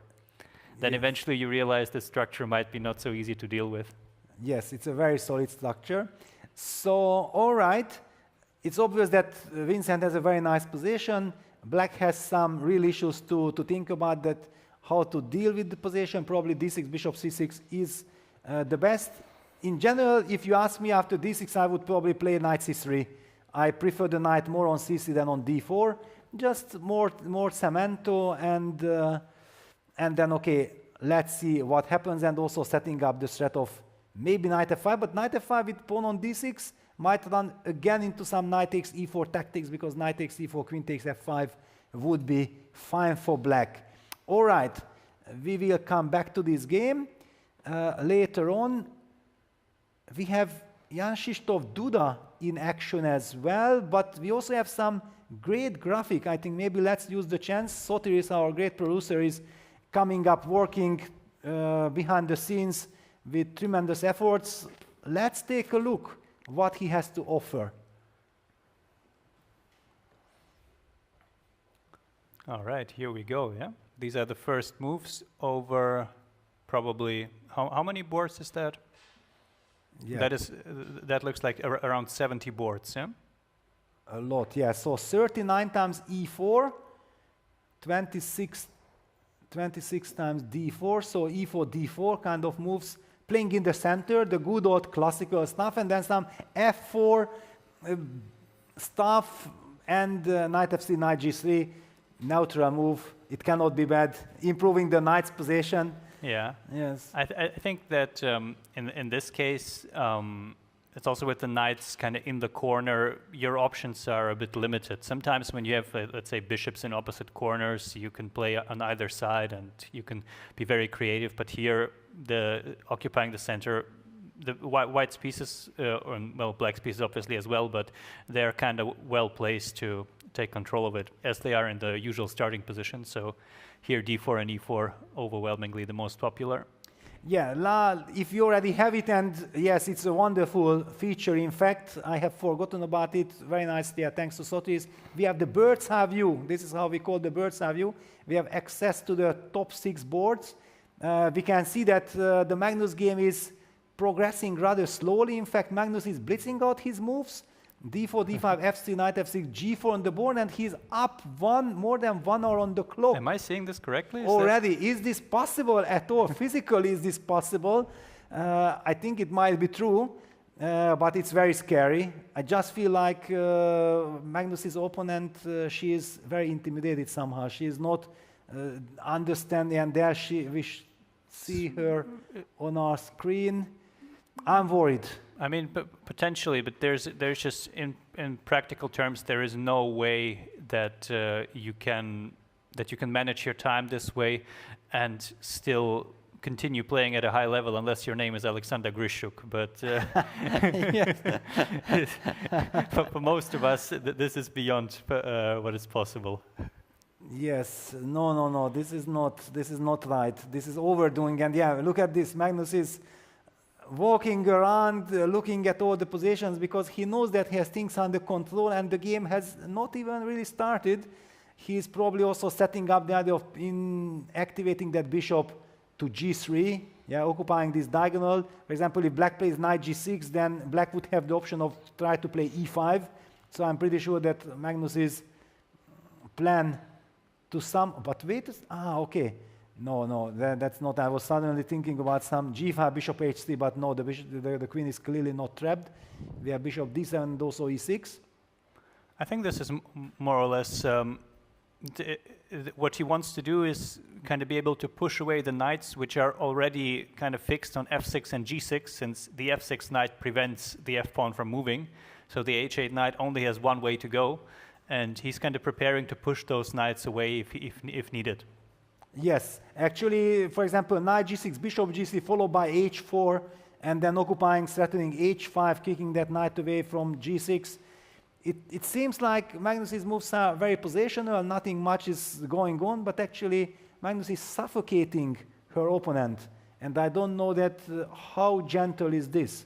It's actually quite a brutal kind of strategy, just suffocating, not allowing black to really establish some grip on the position. I think when we play classical chess, we often see that one side gets some kind of big space advantage. I don't know, let's say in the French or in the King's Indian or other openings, but we are so used to there being some lever for counterplay, some way to balance it out, that sometimes we underestimate how much space advantage is actually worth. And in any average position, or not average, but in this case, any freestyle position, space advantage can be worth a lot. So here already preparing this kind of h4, potentially h5 or g5 to take even more space, it can be very hard to deal with. Yeah, very unpleasant. Okay, now let's just quickly go through the games. Okay, in Nyepo's case, look at this bishop on g6. So it's not only black being a pawn up, as we knew it before, but also this king on b1. This whole coordination is very scary for white. I'm very skeptical. Yeah, he might actually still be on track, as you predicted, to kind of try to be the first one to win his game, because this is looking very good. The only thing keeping his king alive is already the bishop on e2 that can be interposed on d3. Yeah, but basically one has this feeling that how is this position not lost for white? Yeah, and we are dealing with, I don't know, move 10 or something. All right, the other game exactly kind of continued in the same manner like we discussed. Kumala used your kind of strategy with all this. Everybody's listening to our broadcast. I don't know what's going on. Yeah, e6, knight h6, bishop d6, very nicely opening up everything. And Levon actually had this twist, that the knight from f3 went to d2, the queen went to f3, but touching the h5 pawn, that's the problem. That's what I was about to point out. He actually put the pawn on h5, and it might be prematurely, at least. He doesn't have an easy way to deal with it. maybe you could play some move like rook h8, but then you already have to watch out even for cd, queen d5, apart from other things as well. And this h5 pawn is just going to be a little bit of a nuisance to deal with. Yes, it is a problem. I feel like so far from all the games that we are seeing, Hans has the toughest job because White is playing well. After c5, he played c3, and after knight f6 played d4. The computer kind of approves that it's clever. Now Hans was forced to trade the queens. It is also one of those approaches which, again, you either go for the symmetrical position, which is what Hans did, or you have to really try to force your will on the position, kind of going away from what you know to be the correct play. Yes. Okay, Vincent's position we have just discussed, and we have Jan Krzysztof Duda with the black pieces. And there we again see this d4, d5, and then f6, bishop g6, e5 kind of magic. White is also trying to play more or less the same spirit with d4, f3, but black was the one who was able to first occupy the center with e5, queen e6, which seems to me like some kind of an achievement for black, and I don't know how much it is, but black should be very happy. I think so too. In Duda's case, it feels like he kind of reversed the colors. He's the one kind of playing white now, that he got to occupy the center, and now white in this case has to find a way to kind of neutralize that. Yeah, and we have Magnus Carlsen on our screen. I don't know, should we go back to Magnus just to highlight this f3 g4, that why I'm so worried for Narmin? We actually see a move, yes? We see a move, yeah, there is a move, and also according to our analysis board where we are working, she has 39 minutes, of basically 40 minutes, which is much better than what we saw her 26 minutes or something. That would make more sense. I was already comparing it to the Nepo game, because Nepo used also very little time, and his opponent was at around 45 to 50 minutes. Yes. So this would make sense, since Magnus has basically not spent any time at the board yet, and I think he is not about to start now. He just played a move instantly, didn't he? Yeah, a5 was met by a4. I believe this is another position. And it is so funny, because very often during our tour, we had this wonderful team and chemistry with Judith, Niklas and myself, Niklas Huschenbett. And when we didn't know already what to think of a position, then with Judith we invited Niklas that, please, Niklas, tell us, you are also checking computer, you are having some new perspective, what you think. And then Niklas says, yes, guys, everything what you say, it's actually true, it's good, but you know, the computer thinks that you can play a4 or you can play h4 and whatever. And then our first automatic reaction with Judith was, all right, Niklas, we understand a4 and h4, you activate the rooks and so on, but what happens if black plays a5 or h5, blocks those pawns, and where is the benefit? And then Niklas said, yeah, actually it's a good point, and then together we were analyzing and going, it was so much fun, really, that suddenly then computer highlights things that with a human mind it is just impossible to really even think in those directions. You can make the move automatically a4, and then you can start to think again. But I always encourage people that if you don't know where does this a4, a5, or h4, h5 moves go, then maybe you just don't try it. And then keep it. Yeah, of course, with rook on a1, rook on h1, yes, I understand. But in general, just knowing that alpha Z always goes h4, h5, so it must be good. It should be good. It's not necessarily so easy. Okay, a4, a5, e6 on the board. Any big news? Anything that catches your attention? Or we should move on. But yeah, please share your thoughts. No, I would think that this is, unfortunately for black, one of those positions where normal development will no longer kind of work the way she would want to. It's precisely because the knights will they will struggle to find their purpose here. Let's say white goes, what could white go for? I'm thinking even perhaps knight g3 to play g5, but maybe that's too much. I'm not sure which piece to put on g3. It's just that kind of the threat of g4, g5 is always there, and because of this, black can't really coordinate as easily, I believe. Yes, I also want to, or I already highlighted this bishop on e8. I think this is the real problem for black, because we see the difference. The bishop on e1 has a very nice future, because white has all these natural squares. Depending, you put the knight on g3, then you don't put the bishop on g3, then you will do it differently. But white has so much harmony in the position. While black has this bishop stuck on e8, cannot go in this direction, and now with a5, a4 played also, black can never really activate the bishop to b5 anymore, which was anyway not a good idea. And then if that bishop is stuck on e8, then you will never really have potentially also the chance to evacuate your king from b8 to the other side of the board.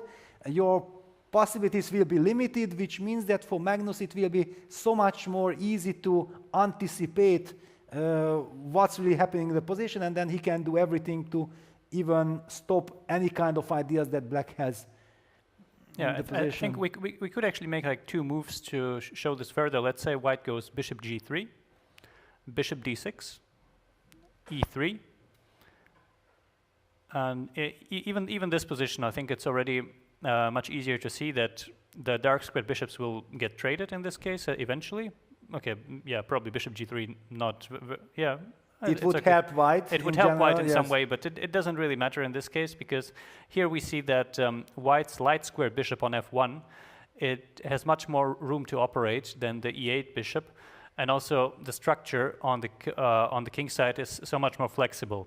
The knights on f6, g6 would have to move away to potentially allow the pawns to move again, while white is already he's prepared to push any pawn that he wishes, and this flexibility gives him much more options, which in this case translates to a rather significant advantage, I think. Yes, that was one approach. Magnus uses the other approach, which was your very first instinct, to play knight g3, and then also this g5 move will be threatening. Yes, it's not only that black lost so much time on the clock, but she was unable to solve the problems. In fact, the dark clouds are getting darker and darker, and also it's very much Magnus's type of position. Yeah, he knows exactly. We all know what Magnus is capable of, just bringing his pieces slowly, more and more pressure, more harmony, and slowly this knight from g1 will be also included in the game. And as we keep on mentioning, black has these problems with both knights, and with the bishop on e8. These are already three pieces which are not really finding squares, while for white everything comes naturally. Usually even one of those pieces would cost you significant time to improve, but here black will have to be very careful. Potentially it's even best to not develop the h8 knight and look for some setup where the f6 knight moves away and you maybe play f6 knight f7. But again, already something has gone wrong, because you can't really play the natural moves and expect good results. And then when that's the case, you have to spend time to find the non-standard solution, and if you don't have a lot of it, the problems just keep getting worse. But yes. So far it's nothing too dramatic yet. We'll see if maybe in the she will find a way to get all the pieces out. But actually the heat is on. We perfectly feel it, because she has also removed now her jacket. She's nervous, she's sweating. This is a very unpleasant position. The clock is ticking. You don't know. Can you imagine? You place us there, and we are sitting there on the black side, and we are facing Magnus Carlsen. And what would be the first impression or something? That can I take some couple of moves back? You know, because I don't really believe, I don't feel myself happy in this situation. We also don't know how much experience Narmin has at all in freestyle chess, yeah, because the top players clearly playing the whole tour, they got very much into, as you mentioned, many players had the chance over the board to play freestyle chess last year here at the Grenke event. But at the same time, we also see, I think, the number of participants are growing, that more and more people want to give it a try, want to experience this, and probably already for Narmin, making this long trip and facing Magnus Carlsen in the first round is already some kind of a big celebration. Yeah, I think so. And whatever happens here, she'll definitely remember playing Magnus Carlsen in this kind of scenario.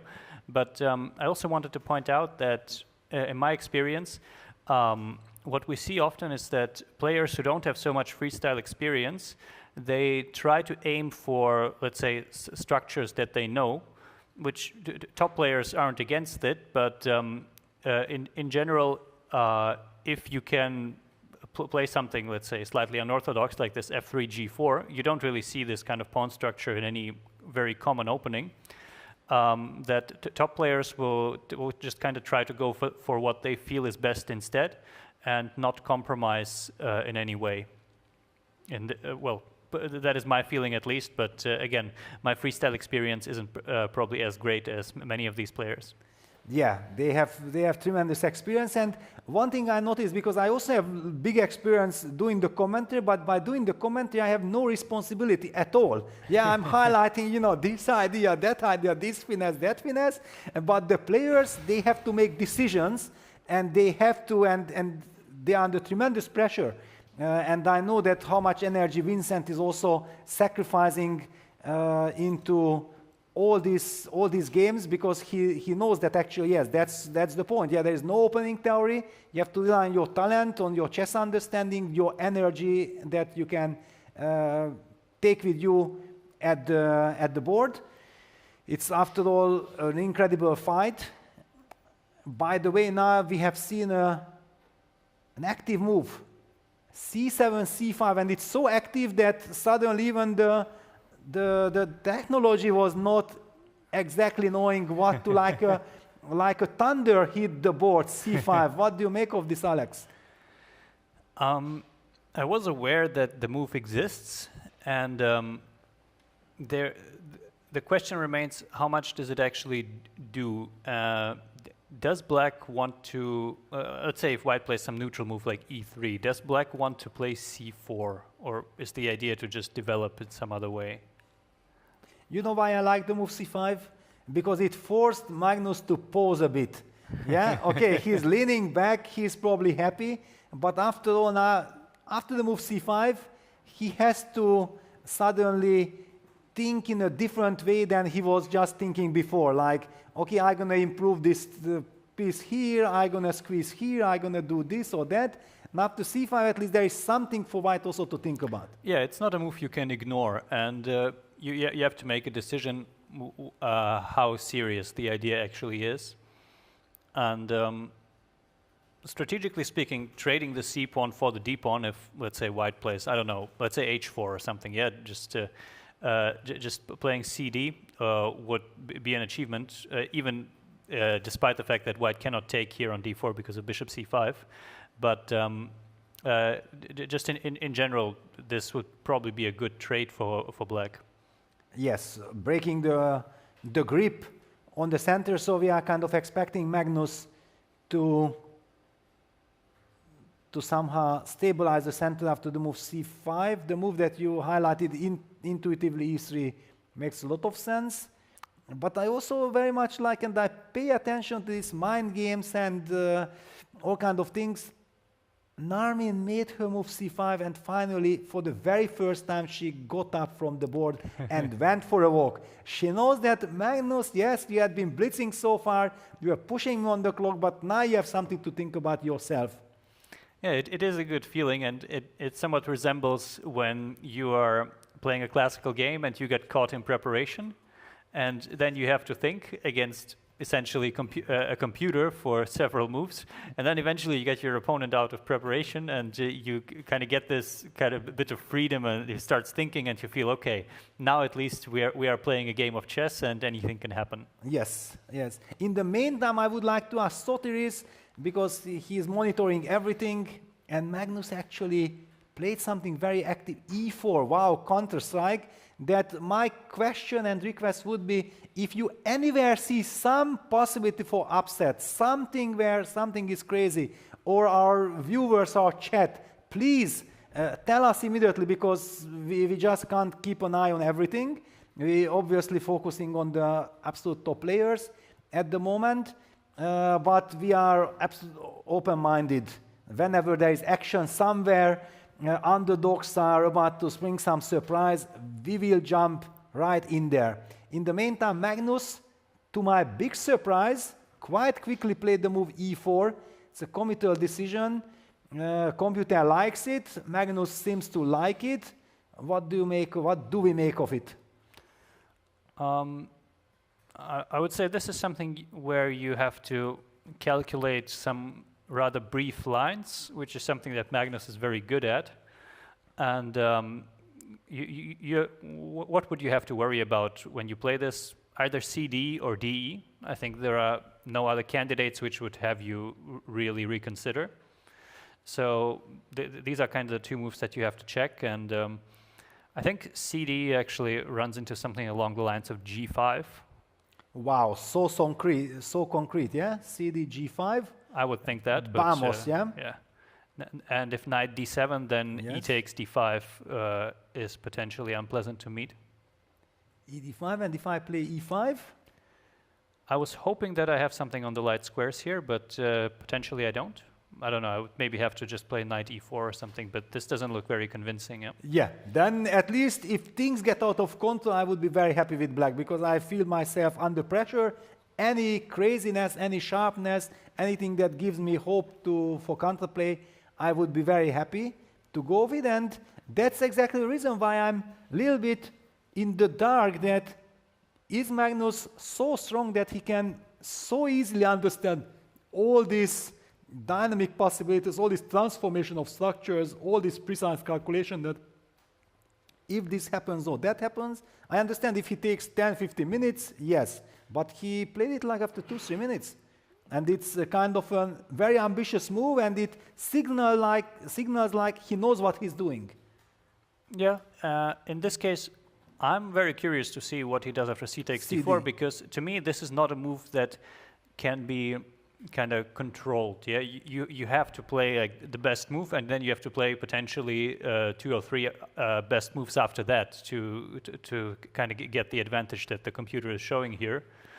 But we don't know what those moves are, and I'm not 100% sure Magnus knows it either, but he has some kind of plan. I would just think that here, I don't know, like the e6 d5 structure, it looks very solid, and it's not something you would want where you want to release the tension with white. So he has to have some very concrete idea in mind. Do you see something happening here instead of g5? Yeah, I'm also surprised, because yes, Narmin puts back the jacket. She also feels like, wait a second, what is happening? I played the move c5, I removed the jacket, I played the move c5, now e4 is coming, now suddenly the AC is pushing in the playing hall. Yeah, I know this feeling during the game. It's very tricky, yeah, that when you are troubled, then you feel like it's warm, then you remove the jacket, then suddenly it's cold, you put it back. I was about to say that this reminds me more of when Kasparov is taking off his jacket and putting it back on, but I think that had nothing to do with the temperature. Yes, that had to do something in the position normally, but yes, it's kind of funny that c takes d4, what are we missing? And I believe Narmin is also thinking like this, that wait a second, c d4 is a possibility, also let's just not ignore the other option that you highlighted, that c takes d4 or d takes e4, just to get a feeling what kind of position are we dealing with after d, because after all the d4 pawn is hanging. It is, and we have to see what is actually the kind of white idea here that can be so dangerous. Potentially again g5. Yes. Because we need to kick the knight.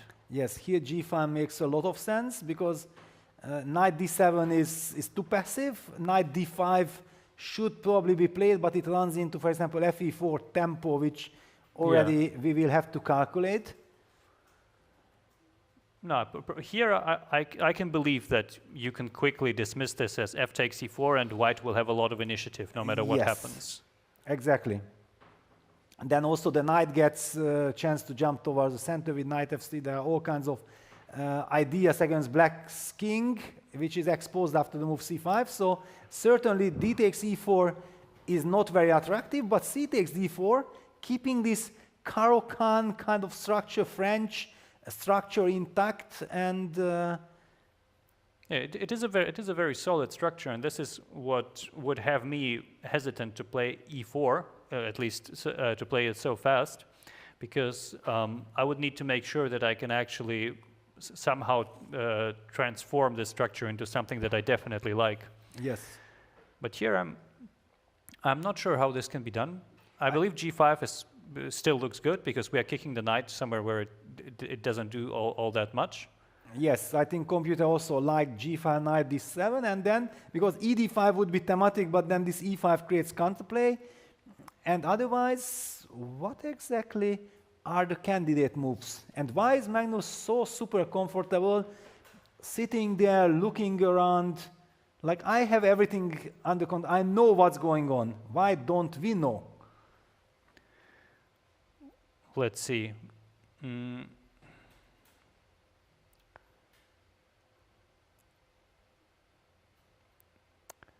We probably cannot afford to play something like knight e2, right? Because de.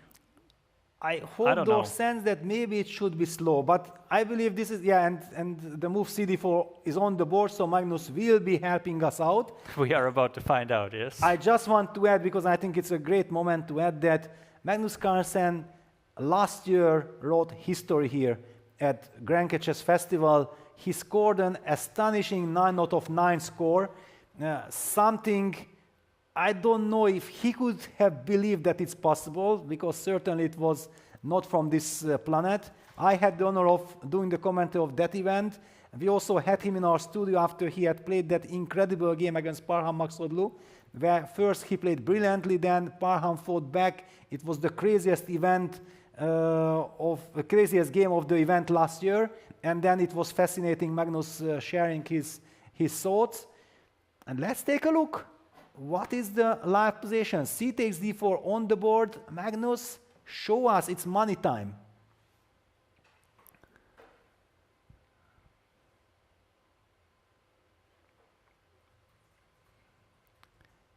This might be one of his longer things in this game, to be honest, so far, which is only around, what, 1 or 2 minutes. But we'll see. I think he will play g5. You could even play this without calculating a whole lot, but the follow-up. The follow-up is the important one, yes, because, for example, something that you would probably not want is play e5 here, or at least I wouldn't want to do that, and get this kind of French structure, because there I feel that white's pieces aren't really well placed to deal with everything. Yes. And he has to find a way to resolve the tension in some other way. I actually don't even want to make any move on the board yet, as long as Magnus is not doing it, because let's just treasure this moment, that we talked about it without computer, we have been thinking about it, it wasn't obvious to us. Yes, we are no Magnus Carlsen, that's true, but we are not from the street. Let's put it that way, and it isn't so easy, it's so obvious that why is white so much better, and actually which direction are you going? What makes him satisfied? I also know from my experience that there had been a couple of positions that I have been commentating, and I was like, wow, I don't know exactly what Magnus will do. And then after a few minutes, Magnus made them, of course, this is Magnus Carlsen, you shouldn't be worried what Magnus will do. He knows what he's doing, but I'm very curious. This is a special moment. And by the way, Jan has already won his game. The Speedy Gonzalez, Jan Nepomniachtchi has won his game, but that was also way too easy. White somehow just collapsed on the pressure of facing Nepo. Yeah, we went in way too aggressively there, giving the pawn immediately, and you you have to be careful to do this at the best of times in classical, but in freestyle, doubly so. Yes, all eyes on Magnus Carlsen, who wrote history here, 9 out of 9, but in the first round he's faced with c takes d4. First of all, c5, we mentioned heat is on. Magnus answered c5 with more fire with e4, and now c takes d4, and Magnus is about to play the move g5. Okay, good. So far, so good. Knight d7, and what next? I believe we will also see knight d7 pretty fast, because knight g8 isn't a reasonable move, and you can't really do anything else, I believe. Yes. I also would like to add to my comments, because I have been worried about an Armin, that she has this passive position and what will happen. I very much like the way how she reacted with c5, c takes d4. This is the way to not to be intimidated. She challenged Magnus. Magnus will have to make a decision, and it will be a fight. Yes, most probably Magnus will win, but she creates some tension in this game. Yeah, strangely enough, I think that being at a time disadvantage here against Magnus in particular, it might not matter that much, because the way he has played the first rounds, as far as I remember, he will simply not use all the time. He will rather try to put more pressure on the opponent's clock. Well, of course, unless he faces some very serious problem, but here in this case, I think if he sees reasonable continuations, he will try to keep playing fast. Yes, and I would like to ask Sotiris. Sotiris, maybe you can help us out. Some info. I would love to get info from Narmin. Yeah, that how old is she? Where is she from? Because yeah, she played the move knight d7 with c5, c takes d4. I got so much respect for her. I know exactly how difficult it is facing Magnus Carlsen. Magnus is playing great moves, coming with f3, g4, and yeah, Magnus goes e d5. And now e5, come on, e5, and we have a fight. We have a fight. I believe so. And also after e5, suddenly, let's say, black's position kind of has a vision. Yeah, you can see the pieces going to relatively solid squares. You can see the knight going to c5 or potentially f6, knight f7, and it's not a position you can play by hand. Yes, exactly. Basically, there is future potential. Yeah, you were absolutely right, Alex. We are getting more info. Ah, she's, no, okay, almost. Yeah, she's from Azerbaijan. She's born in 1994. All right, why we haven't really heard about her? If she reacts like this under pressure, it means she's, yeah, her rating is only 2207. Yeah, woman grandmaster, okay, that's, no. Her level is way higher than this. Dealing with this Magnus's f3, g4, and like this, yeah, she did spend time, but I really like how she handled it. Come on, e5. All I can say here is that she's probably not very active on the tournament circuit, because I would have noticed as someone who is playing a lot. But it might also be the reason that she was just not very active and maybe coming back to chess, at least for now. Yeah, wow. Yeah, and she's taking her time. Okay, let's, now that we know the situation and we are thinking about e5 being the best move, and we already had this like 10 minutes ago in our analysis board, it all looked natural to both of us. What could be the, and look at this, Magnus is not walking around anymore like in total chilling mode. He knows exactly that, wait a second, this is becoming more serious than I anticipated. Come on, e5, and we have a game. A very big struggle. I mean, it's hard to imagine a different move than e5, to be honest, because it just creates so much potential with the e5 and d4 pawns, yeah? Yes. Otherwise, I don't even know what would you consider, yeah? Yeah, let's just highlight that ED5 would be the absolute no-go, destroying the structure, isolating the pawn, plus potentially even running into some knight f5, bishop g3 check, which might be almost checkmate with all this construction. So no, ED5, no for positional reason, and also probably no for concrete reasons. I believe if ED5 happens, then Magnus will not sit down at the board anymore. Yeah. He will just play the move standing up there. Exactly. E5 is the move that you create respect for yourself. E5, and then you go for a walk. Please, Magnus, sit there, think, dig deep in, because it's a game. It's a game. Let me not make the move, but highlight with arrows there. This is the move we are expecting and hoping to see. There's also, strategically speaking, no reason to allow d takes e6, I believe.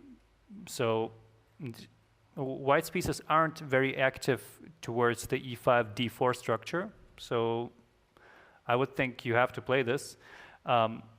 This is the point in the game where, as black, I would start saving time. You will only have time for, let's say, I don't know, 3-4 more kind of educated decisions, and the rest you have to play it fast. Could it be that after e5, f4? I think it's on the board. e5 on the board, yes, wonderful news. And maybe something like f4 is a typical Magnus kind of way of immediately touching this construction and then getting ready to activate that knight to f3, putting pressure on the center, and then potentially hoping for this pin as well with bishop h3. This is kind of my vision. F4 is played, and I would think that something like knight g6 might be the way to keep the tension here, because often you just kind of you accept that your opponent has threats, and you kind of have to create threats against it instead of defending. Yes. And in this case, it doesn't seem to be good. Let's try to figure out why. I was hoping that something like fe knight e5 would work in my favor, but... Yes, I also saw that we are basically losing the d4 pawn, but we are getting some time with bishop c5 active pieces. But maybe that bishop on e8, we won't be able to castle in time, will turn out to be a Here perhaps problem. even something like queen f4 is strong enough to collect the pawn without without big repercussions. Very, very unpleasant move. So wait a second, yeah, Magnus knows what he's doing. He opted for the move f4. All right. This is the situation. And otherwise, f6 would be another kind of thematic move of maintaining the structure, but this is when the lines that I mentioned, that the knight coming to f3, putting more pressure, and potentially some bishop h3, or maybe even bishop h3 first, with the pin causing some trouble. But maybe I have time to play f6 and knight g6 combined. Let's check it. Is f6 a move? And indeed, it seems to be the move. Just I think if you understand that basically f takes e5 is good for white, then no other move has that much of an impact that you could potentially play. So you would settle on f6. But we'll see. I think f6 is not an easy move to decide on. Because of the light squares, right? Because, I don't know, to me it would feel that f4, f6 kind of improved white's position, this inclusion, which still is probably the best black has, but I would think, like, can I do something else? And in this case, the answer is probably no, but... Yes, you know, this was also my way of thinking, like e5, f4, I felt like f4 should be strong, but who knows, maybe knight g6, black can sacrifice the pawn for active play and everything.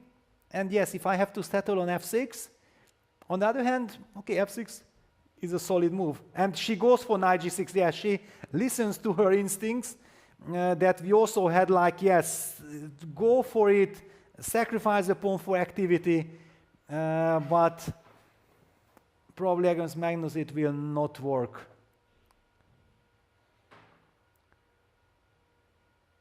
Yeah, f6 also had the benefit that we give the e8 bishop some life. Yes. And it is hard to kind of keep the tension all the time, especially when your opponent is very, very strong and playing almost instantly. But this is also what you have to learn, kind of believe that whatever the other guy is doing, you can only play the best you can, yeah? And if that's not enough, well, okay, but it's all you can do. Yes. Exactly. Well, maybe it would also make sense to look at the bird's eye view one more time. Yeah. And yeah, if we see that there is some more action, for example, we haven't covered the Duda game. Is there enough action for us, enough reasons for us to jump there? I'm not exactly sure. Okay, the game is on. Duda is having everything under control. What about Vincent? Vincent has a very comfortable position. Everything according to plan, yeah? Yeah, I think Vincent's position is turning out to be very good now because he is playing up a piece essentially with the knight on e8. Yes, the knight on e8 is in a horrible situation. Well, could we check out Hans' game? Because I think it might not be the most exciting, but I just want to see how his opponent is handling it so far because he has been doing very well. Exactly. I also have this feeling. I just want to highlight that also Aronjan's opponent, Kumala, seems to me like being a great strategist. Yeah, he's sitting there if he's in time to somehow neutralize that knight on c5 with knight d7. If he will be in time, then as you said right from the start, that you are not 100% sure about this e takes d3 structure. Mm-hmm. So and that will be also interesting. But yeah, first let's head to, or No. We can go ahead and head to Hans's game first. Exactly. Let's go to we'll Hans's check it out. Yeah, here we go. It's a symmetrical position. It is Hans to move. This is the good news. Because if white plays king b2 and then rook a1, it will be so difficult to imagine black creating anything. So this extra tempo, this is the... I'm thinking though, because to me, any move that threatens, that prevents king b2 would be natural. Let's say bishop e7. Yes, getting ready for the diagonal. But perhaps there is, let's say, knight h5. I don't know if this is a permanent solution, but it might be a decent one. Well, before we going too deep, let's go back. Let's see. Because first of all, maybe many of our viewers had missed the first couple of moves. We already have covered it, but yeah, let's just see. It was a symmetrical battle. Then Hans played the move c5 that I was praising a lot as a sign of Hans being sharp. Where did it lead to? To almost nothing, but this is life. Sometimes good moves lead to nothing because the opponent also plays good. So knight f6, d4, takes. Here we see the trade of queens. King takes c1. Stop here. Now we already know that white is unable to castle anymore, just like in classical chess. The king moved, captured back the queen. E takes d4, knight d4. Yes, Hans opens up the center with d5. Knight c2. Knight c2. Computer does not like it so much, but I would like to kind of praise this move a bit because it has a purpose. White wants this beastly king b2, so it's not a random move. It has a certain strategy. King c7 played, e d5, knight d5, and b3 on the board, and now we can take a look. Yeah, and in general, these positions, it is of course possible to create problems and everything, but let's say the potential for, let's say, some kind of deep ideas is kind of limited here for black, because white's plan is so straightforward. Activate his remaining rook and trade pieces if possible, and it's absolutely not easy to make a dent there with black. Yeah, and Hans is not happy. He feels it, that yes, he might have some initiative, small initiative, but he better make something out of it immediately in the next couple of moves, or it will be very difficult to create anything at all. So the price of each move is extremely high now, despite seemingly it's an endgame, symmetrical endgame. I believe there is this good term that is not exactly an endgame, it's a queenless middle game, because all the other pieces are still on the board. All right, while we are waiting for us to make a move, I challenge you or ask you, okay, let's just make a couple of moves so that our audience can maybe see how a game or a couple of moves would turn out between us. So you can be black, I will try to defend with white. Why am I not surprised that you chose to defend with white here? Well, actually, I so that I'm doing a gesture. You know, I cannot ask you, okay, you take white, and I will try to, but I thought, no. You all came, right. you joined me in the commentary. We have great chemistry, we are good friends. So please go ahead. All right, let me try to be a little smart and go knight gf4. Already the smartness is coming. It's a clever move. So first of all, you mentioned that against bishop e7, there was this potentially clever move, knight h5, fighting against the f6 square. So you are including now your knight to the game, also boxing my bishop down to f1. Okay, what can I do? I have to continue with king b2, otherwise nothing made sense. Yeah, and maybe you will do some g6, bishop g7. Don't do this. I was thinking that initially, but I think tactically bishop e7 works better, at least if I didn't miscalculate. Wow. Okay, so you are so precise. So precise, yeah? You are so deep, yeah? You really take this challenge personally. I already regret it, you know? I'm trying to find a good spot on my chair because I'm sweating. Yeah, bishop e7, and even you called out some tactical finesses. So it means that after rook a7, I'm stepping into something, or can I just... No, it's just that my idea was to play bishop f6. Yes, knight d4 check. Knight d4 check is already something I missed, so there's... Wow, yes! There we go. Yes! I was hoping, I mean, not to cause you any harm, but thanks to this check to stabilize my position, yeah, this was my... Basically, you get out. I initially wanted to try to get some knight c3 in if you move the king. But if knight d4 is on the board, then obviously bishop f6 is probably not the move, and I would have to probably play something like, I don't know, rook a8, king b8 myself, but this is not what Hans would want ideally, I think. Exactly, yes. So basically it's kind of a very tricky situation, and maybe I was not even so generous at all by giving you the task to please find something. I will go on the defensive because for white it's easier, yeah? I'm gonna go king b2 and rook a1, and you have to kind of prove that how you want to stop it. Hans is also taking his time. The good news for Hans and for his fans is that he's way up on the clock. Yeah, he has the time, and he is absolutely correct and absolutely right, investing in right here, right now, because he has to come up with some very nice idea in order to not give white the chance to coordinate forces. Yeah, I believe there is a more forcing idea, which would be to play bishop e7, knight h5, and then go for something along the lines of knight f4. But this might be what Hans is calculating, but not sure how well it works out. And now knight gf4, yeah? I would guess so, yes. It looks a little suspect, but I don't know, because the idea is obviously after knight g7 to go for something like bishop f6 and not allow the king from c1 to escape. But I don't know if black can actually do any damage against the simple knight takes f4. Yes, that would be my kind of first question. Knight f4, king b2, and against bishop f6 check I have bishop c3, and I'm super happy. I feel like we are moving closer and closer to handshake territory, which would be certainly very good news for white. And it's, as you highlighted, definitely not something that Hans wants. And Hans is about to make a move. Let's head back to the live action, and knight we have e5, I believe, on the board. E5 on the board. Okay, activating the knight, but where is this knight really going? What does it do? Perhaps it's not going anywhere. Maybe king b2?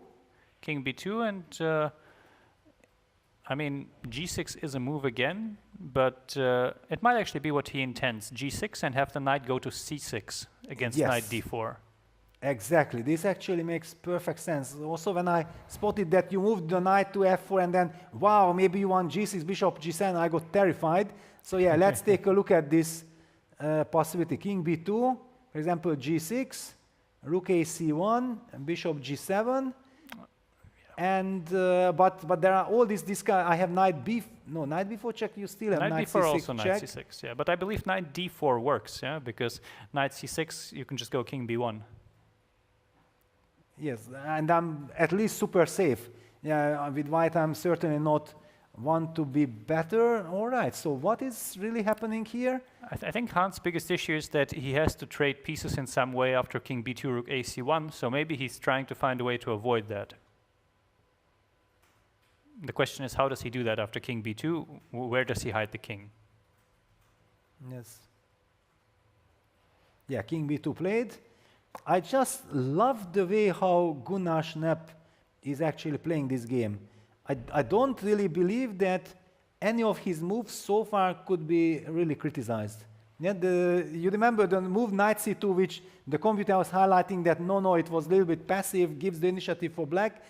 I immediately tried to correct computer's assessment with that he has a purpose. And because it has a purpose, I give credit for it. Yeah, I think in normal classical games, you often see people trying to get like a kind of drawish position out of the opening and not making big mistakes. But to do that in freestyle against a very strong player is a whole different cup of tea. So what you're seeing here, it's not easy to do. Yeah.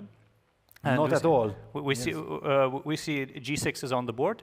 Rook ac1 will probably be also played relatively fast. We'll see. And at least for now, this game is very balanced. Yeah. Yeah, this game is very balanced.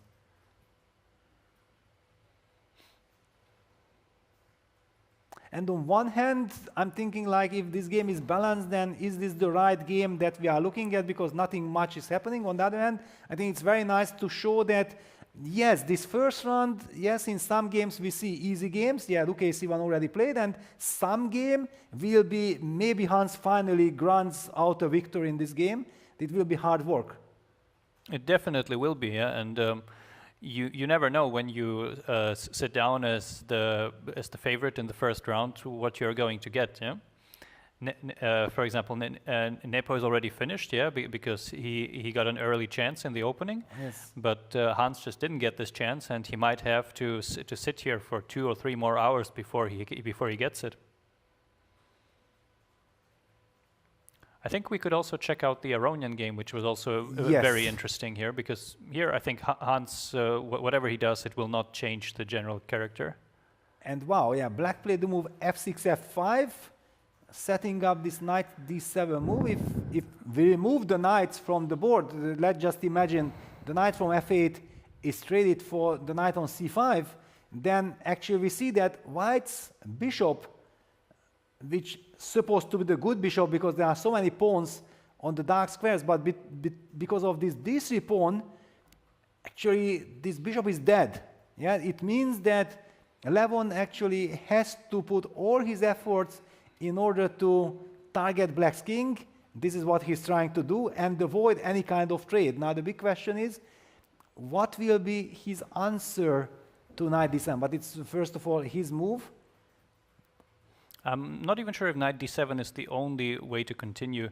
There is also an argument to be made to kind of prepare knight f7 d6 in some kind of way. Well, so you want to move the queen all the way to c7 maybe to win a tempo? I'm not sure where to move it, but I'm just saying that the knight on h6 isn't really doing much at the moment because g4 isn't that big of a threat. And in general, like black has a lot of slow plans that he can shuffle around. Queen c7 also theoretically attacks the a5 pawn. I don't know how much of a threat it is. Yeah, interesting. But yeah, it's Levon to make a move. Can we actually see how he dealt with the h5 pawn earlier on? Yes, exactly, because it wasn't so easy. So let's just very quickly cover this. Yeah, we have mentioned this already. You were a little bit surprised. I was protecting Levon that, of course, the maestro, he knows he's squeezing this.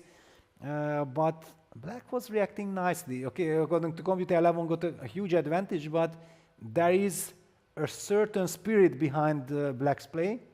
So, of course, we are no computers. Levon is also not a computer. I'm just thinking, how did the position simplify? Because if there is so many pieces on the board, I can see white having some dynamic options, but I'm curious how it happened. Maybe Levon got careless. He felt like he has everything going his way. Wait, could you go back a move? Yes. Where he went a5? Because I think this is a move that the computer disapproves of strongly, this a5, a6 inclusion. And like normally, again, in the Caro-Kann, you would often see this. And White would do this without thinking because it is the only way to continue. But here perhaps there's some other setup that you should be aiming for. Yeah, but it's not so obvious. It is not so obvious. We don't have time and the luxury to deal with every single position. All right, yeah. So we have to kind of acknowledge Levon felt the need to play a5 because it's logical. Yes, it is logical. Would we have done it? Most probably yes. Let's let's continue bishop b4 because then the question appears that this takes seemingly White is on the track, but I very much like that Black is in time to get his knight. Knight c5, rook a b8, ag, knight f8 played, rook c1 f5, and we reach this position. And I'm just very systematic. If knight d7 is coming and I'm able to trade those knights or force White's knight to retreat to a4, then I will feel like I will have time maybe to play queen e7, maybe knight f7, knight d6, knight g8, knight f6. We will find the way how to activate. And what is White doing? I think what White would really want to do is put the d3 pawn on e3. Yes. Then the knight would have the d3 square, and suddenly it would all make a lot more sense. Yeah, then bishop comes and there will be some sacrifice on a6, but yeah, this blockading pawn is causing headache. Why isn't it possible that you just jadoob it, yeah? You just jadoob it to e3, yeah? It used to be, in old times, when there were no cameras in some blitz games, people were doing this. Even there was the famous trick that you castle in e4, e5, knight f3, knight c6, bishop b5 in the classical Spanish. Then you play castle, and with the king you kick the rook to the middle of the f1 and e1 square, and then you later just jadoob it to e1 and you win a tempo. It was a famous trick in Yugoslavia. In my childhood, I was playing some blitz tournaments in Subotica, where I was born, in the Sparta club. And there were these tricky guys, castle, rook f1 to e1, jadoob. All right, so we cannot jadoob the pawn from d3. There are cameras, there are eyewitnesses, we are doing the commentary. It is forbidden already. And then how will Levon handle it? Well, he doesn't have too many ideas, honestly, but I think he will keep the knights on. Because if he doesn't, then it becomes too simple, I think, to defend this with Black. Yes. And if he has to keep the knights on, then I would say he has to go back to a4 and kind of keep it all flexible. I'm curious as to what he intends to do with the bishop on h3. Yes. Because let's say he goes, I don't know, knight a4, then he might go rook c3, rook b3 or something. It just doesn't feel like it's going to be enough to do anything. Yes, because if rook c3 would be followed by rook cb3, it would be game over. So it's very important for Black to be in time to challenge the knight. Okay, knight d7, queen d7, and with Black, we start to play for a win. Yes, exactly. This is the point. That just this small little detail that you remove those knights and Black is better, yes? So there is certain strategic risk involved, and if White returns with the knight to a4, then it feels very soft. Even if White will play rook cb3, there is no pressure against the b7 pawn because Black is already perfectly ready for it, and then slowly you start your maneuvering as you highlighted. So what on earth is Levon then doing here? And he's seriously thinking. I think in this kind of position, the biggest problem is that the best play would be to kind of trade off the right pieces and make a draw. If he was playing against Magnus here, then this is what he would do probably. But I would imagine he himself believes he cannot afford to do this so early in the tournament, so he will have to come up with something else. Yes, let me also use the chance to go back 1 year in time. And in the very first round, and I talked to many players, and they still have this big scare on everyone's mind that Levon Aronian was about to get checkmate in the first round. He was on the verge of losing. He was by force losing. Then his opponent, who played a wonderful game, once he got the chance from Levon, in time trouble missed his chance and then went on to lose to Levon's counterattack. And I talked to Levon just now before the start of the round on stage during the opening speeches, and I told him, be careful, you know, and he said that, yes, I will be more careful and I will pay attention, and you see that he's playing against a rock. Alexander Kumala had a spirit. Yeah, his moves, yeah, computer was criticizing some of his decisions, and Queen D1 played by Levon Aronyan. The queen is trying to come, but is this queen in time? Knight D7? What's the problem? I don't think there is a problem, honestly. I'm thinking, is there any way at all where he can leave the knight on c5 to be taken? Yes. But it doesn't feel like it can do anything, because even taking at queen c7 will just never allow any threats. Well, rook b6, but yeah, let's show what we are talking about here. That after knight d7, maybe Levon wants to play the move queen b3, but queen b3 looks like a bad move. But just to highlight that it's knight takes c5, d takes c5 idea. The pawn on b7 is beautifully protected, and knight d7 about to be played, yes, on the board. And once again, White's bishop on h3 is out of the game. It's such a structure. And Levon retreats the knight, good, okay. But then where is the big danger? So knight a4, knight d7, knight a4 played. And black can enjoy. Black has all the time in the world now. Yes, there's also the fact that the remaining knight on h6, it has much greater options than the bishop on h3. Because the knight on h6, it can appear on f6 or on d6, and those will force some kind of reaction.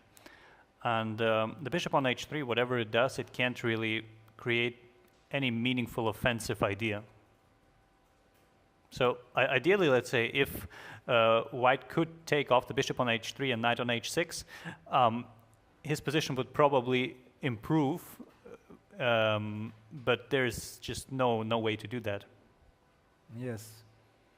Okay, maybe it's also the time to get the bird's eye view once again to see where the Magnus game has progressed. Wow, quite a lot of action there. We will take a closer look. Yeah, Levon's game we have covered. Nyepo won quickly. Hans going along our line, and it wasn't really obvious now what to do next.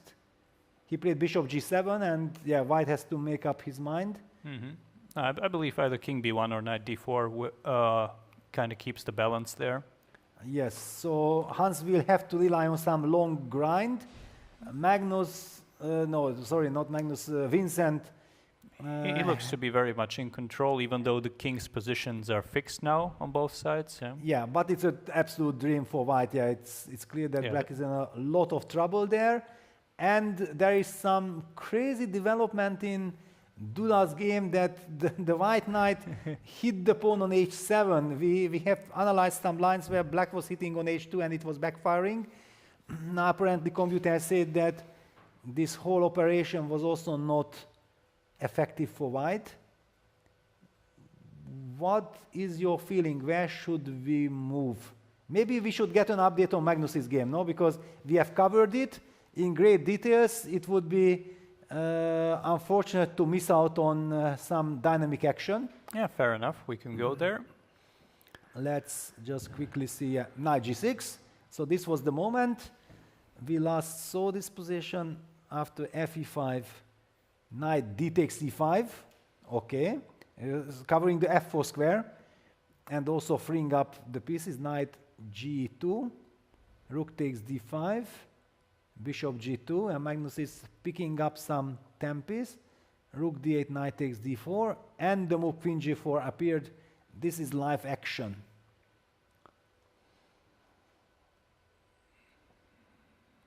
What do we make of this?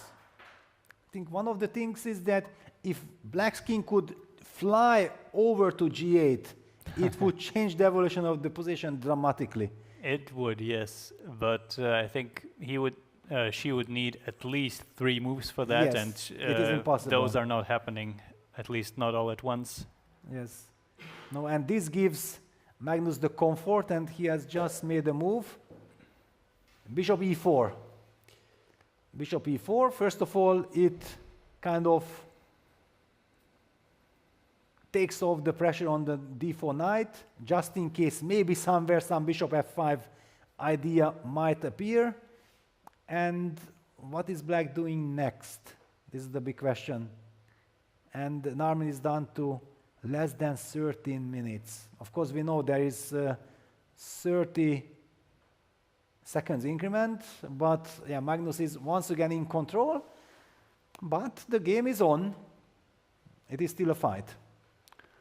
Yeah, I think the, in a way, bad development for black here is that you absolutely have to calculate every move. There is no way you can just make a kind of 100% safe move. Okay, bishop d7, bishop e7. I think, yeah. Bishop e7, okay, targeting the g5 pawn, it makes sense. After all, the queen moved to g4. It does make sense, yeah. It's an isolated pawn on g5. Mm-hmm. We'll see. You kind of have to deal with everything here move by move, yeah? Either you manage to actually get your bishop d7 short castle, and then yes, it can very much be fine, or you don't. We'll see. There's no trivial way to deal with the g5 pawn, right? Yes, no trivial way, and basically it means that we are one move away, bishop d7, and then we are able to castle, yeah, because the rook from d8 has not moved yet. All right, and Magnus, is he looking surprised that, wait a second, actually black had an idea, black had a threat? Somehow his body language looks to me surprised. But he's also a little bit in the shade. I don't see his, but look at this, he's not so happy. I'm not sure if you pay as much attention during the games, but I have never really paid attention to people's body language because I assume they're kind of like Hikaru all over the place, and you can't take away anything from it. But if you say he looks surprised, I'll take your word for it. Yeah? It looks to me that he looks a bit surprised, and I can even reveal you a big secret, an inside info. And I think I can share it because I did not get it from anyone. I experienced it. Magnus Carlsen, I was like 5:25 outside near the hotel, near where the breakfast area is. There is the terrace, and on the terrace, Parham Maxtodley and MVL were blitzing. I joined them. I was watching. Then suddenly a crowd came to that, and then suddenly Magnus was appearing with a luggage, with his suitcase, coming, walking. So basically, he just arrived to Karlsruhe. It was 5:25 in the afternoon, and was going to the reception to check in. So actually, Magnus arrived like 1.5 hours prior to this game, to the tournament. Wow. And if I would have not been there as a chess fanatic 1 hour before our show being started discussing, and I was even asking MVL and Parham, but you know, if this game would have happened in our tournament, I would have loved so much to do the commentary because it was a crazily exciting game. And then Magnus appeared, yeah, with his luggage and everything. He looked at the board, he was curious what they are doing, and then he left. But yes, so if there is a fight, Magnus will not be, you see how his eyes moved a little bit? He is not happy that this is a fight. And Narman is really fighting, creating chances. Yeah. Queen g4, bishop e7. No, it is just, I would think that there is probably exactly one way to deal with this because we see that the computer is liking white's position. But despite all that, this is the way you have to see it, and in general, you would like to see it in advance, yeah? Because after the fact here, you can never really be sure if the position is still good. And look at this. And Vincent is checking it out, that, wait a second, what is happening here? And Magnus is, because it looked to me like Magnus's move, bishop e4, was played with this feeling like I have everything under control. Yes, very happily playing the move bishop e4, and suddenly after bishop e7 something changed, and honestly, you remember we were highlighting just one move ago that black's bishops, bishop f8, bishop e8, they are too passive, black is too far away about castling, I'm dreaming about it, but it won't be possible. And all of a sudden, just one little move, look at this.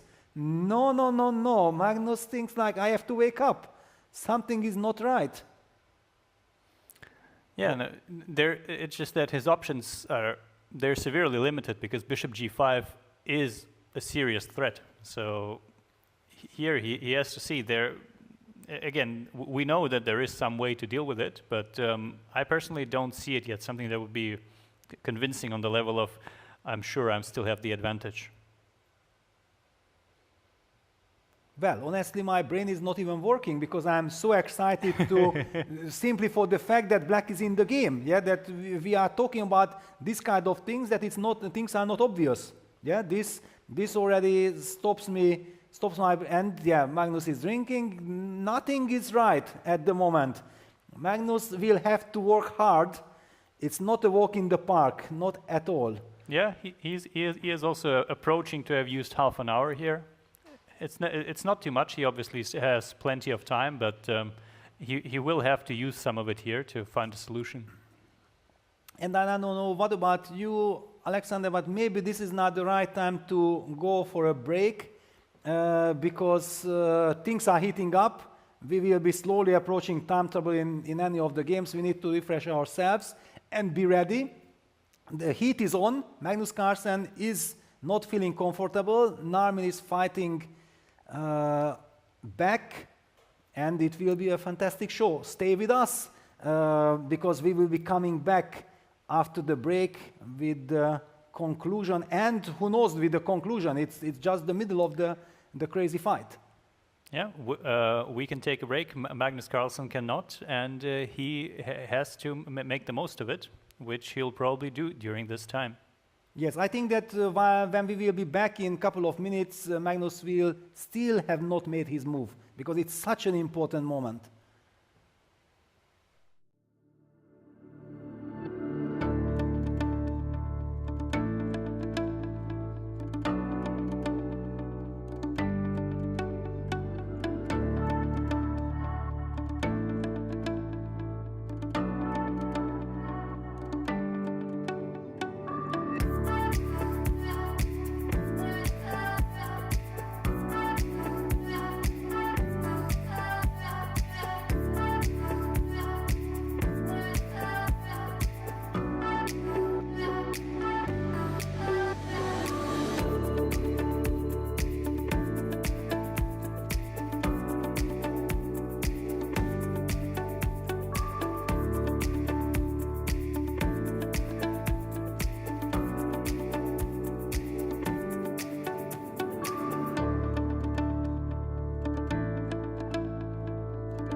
welcome back everyone. We are here at Grenke Chess Festival, the very first round. Normally you would expect that Magnus Carlsen will have a relatively easy game, like last year for example, but none of this is happening. Narmin Halafova is putting up some tremendous resistance, and there has been some development since the break. We have seen the queen trade. I believe we have to go back to understand where all this came from. We left here after bishop e7 and we were wondering what is Magnus actually doing, and it's not obvious at all. Finally Magnus came up with this kind of, you are threatening my pawn on g5, I forced you to take it. Yeah, it's not an obvious kind of move at all. I will be asking later your opinion, but yeah, just very quickly to go through the moves. h3, queen takes g5, the queen trade happened, and after bishop takes g5, knight gf5 is the current position. What is your very first instinct, Alexander? What happened here? Initially, I would think, why is white supposed to be better? Like, you sacrificed a pawn, possibly temporarily. We don't know yet if black defends on g7. But on the other hand, white has, let's say, much more active pieces and some clear positional assets. I'm thinking maybe Magnus chose this because he feels that he can play this position comfortably and fast. It might not be the most critical continuation, but there's still enough happening that he feels he can outplay his opponent. Yes, I also have this feeling, and we know that, yeah, if Magnus starts his endgame magic, let's just highlight one more idea, because I highlighted all the weaknesses in black's position. He had the pawn on g7, pawn b7, pawn a5. White's bishop on e4 is targeting the b7 pawn, the weakness. The knight on f5 threatens the g7 weakness. The bishop on e1 is beautifully activated because, in fact, it hasn't moved yet, but it eyes the a5 pawn. And we haven't forgotten yet about this rook a3, rook b3 kind of idea, activating the rook, hitting on b7, and there is perfect coordination in white's camp. The big question is black somehow able to solve the issue with the king? There's also some, I would say, a bit of a lack of really direct threats. Let's say black plays bishop f6. I'm not sure if she can afford this, but let's say she does. And after rook a3? And after rook a3. The rook b3 is the idea, and it feels slow, but there's no really easy way to deal with it because the e8 bishop still cannot comfortably move. I believe bishop d7 would allow knight d6 or just rook b3. Oh, well, actually, knight d6 stops the castles. Knight d6 stops the castle, yes. That is then very tempting. Yeah, it is the murderous move. Knight d6, the king is boxed in on b8, there is no way to castle. And rook b3, next move would threaten mate. Yes. So quickly things can turn out to be very painful for black. And she's down to 6.5 minutes. She's playing a fantastic game. She's fighting back. But will she be able to find, after knight gf5, the critical idea? Maybe just forget about this g7 pawn if there is some coordination. I think the biggest problem is that you do not really see what the biggest idea of white is, because knight g7 is a move. If you're forced to play it, you'll play it, but rook a3, b3 is also an idea, but it's hard to take countermeasures if you don't know what's coming. Yes. Is a move like rook a6 trying to activate that rook, is that a move? But yeah, she's playing the move bishop f6. Bishop f6 on the board, it's very natural, but I have my doubts that black had time for this. Yeah, I think here rook a3 will hit the board quite fast. Yes. And the perfect harmony once again. Yeah, it looked like after bishop e7, black is creating counter chances, things are confusing, and then Magnus again finds this Magnus's type of way. Yeah, maybe according to computer it was not the best, but practically speaking, the coordination, harmony, knowing that nothing can happen to me, but I'm causing potentially tremendous harm to my opponent. First, even bishop g3. Move, yeah. Okay. First, going for the pin, which means still bishop d7, knight d6. Yeah, this is always the problem, yeah? Bishop d7, knight d6. And now even there is this knight takes f7 threat besides hitting the b7 pawn. Perhaps what he was worried about was some kind of bishop c6 idea. That's why he chooses to prevent it with bishop g3. I don't know if rook a3, bishop c6 was a serious move. To set up the pin, yeah, first. Yeah, and here a bishop c6 obviously doesn't work anymore. And the body language now. Magnus gets up, goes for a walk. I'm having everything under control. It signals a lot of confidence, and yeah, this is chess. You make so many great moves like an Armin, and then you face with facing Magnus Carlsen. It doesn't give you relief. Yeah, it just a very temporary relief. Yeah, the king also simply has nowhere to go. Yeah, if you can't evacuate it to g8, which I believe Magnus will simply not allow anymore. Yes. A7 is also not really a safe square. Yeah, you know, already out of total desperation, I started to think about king ace, and I want to get out of the pin, not because I'm happy. I hate the move, but do I have better move at all? Here the question is, what would you do after bishop f2? Because I was thinking that you might at some point consider going b6, but just to sack the exchange. Yeah, let's show this. Here it's obviously it's losing, yeah, but the problem is that you don't have time for let's say a normal setup. Well, let's see if I just wanted to highlight that you are suggesting the exchange sacrifice, which has a spirit, and if black is able to play king b7, then we might fight with the two bishops. But apparently computer was seeing some direct way. Wait a second, because there will be also some rook a5 problem if you open the knight up. is pinned though. Yes, the knight is pinned yet, but okay, yeah, very suspicious kind of position. In any case, we had a move, and what was it? Rook a6. Okay, it's the other move. Actually, the move I mentioned before, that against instead of bishop f6, rook a6 came to mind, activating the rook. And now that the bishop moved from e1, because actually there I wanted to highlight that the bishop on e1. After rook a6, I'm not settling rook b6 because of bishop takes a5 moves.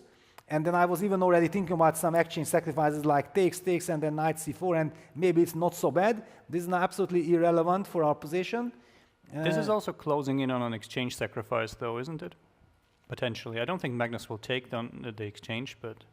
Rook e1, setting up the long castle. So Magnus is not going for rook a3 business. I think rook a3 was no longer really effective because even rook b6 exists. Yes, exactly. So his idea is that rook e1 and then long castle, going for back rank ideas. Wow, but it's a fascinating game. Remove that evil bar. We don't need the evil bar. It's so fascinating. We want to be in the dark, like the players. One feels like white has tremendous compensation. But Alex, do you share my feeling that it's not obvious that this is so clearly better for white, or do you think that this is such a compensation that it's kind of almost decisive? I think the more you look at it, the more you see that black's king will never really get to do what it wants to do. In this case, I wouldn't say that white is winning, but I think it's pretty clear, I think, that white is the one pushing even down a pawn, which is already everything Magnus needs because his opponent is down to 3 minutes, and it's very hard to play, to, let's say, gain some time back after you've gone low already once.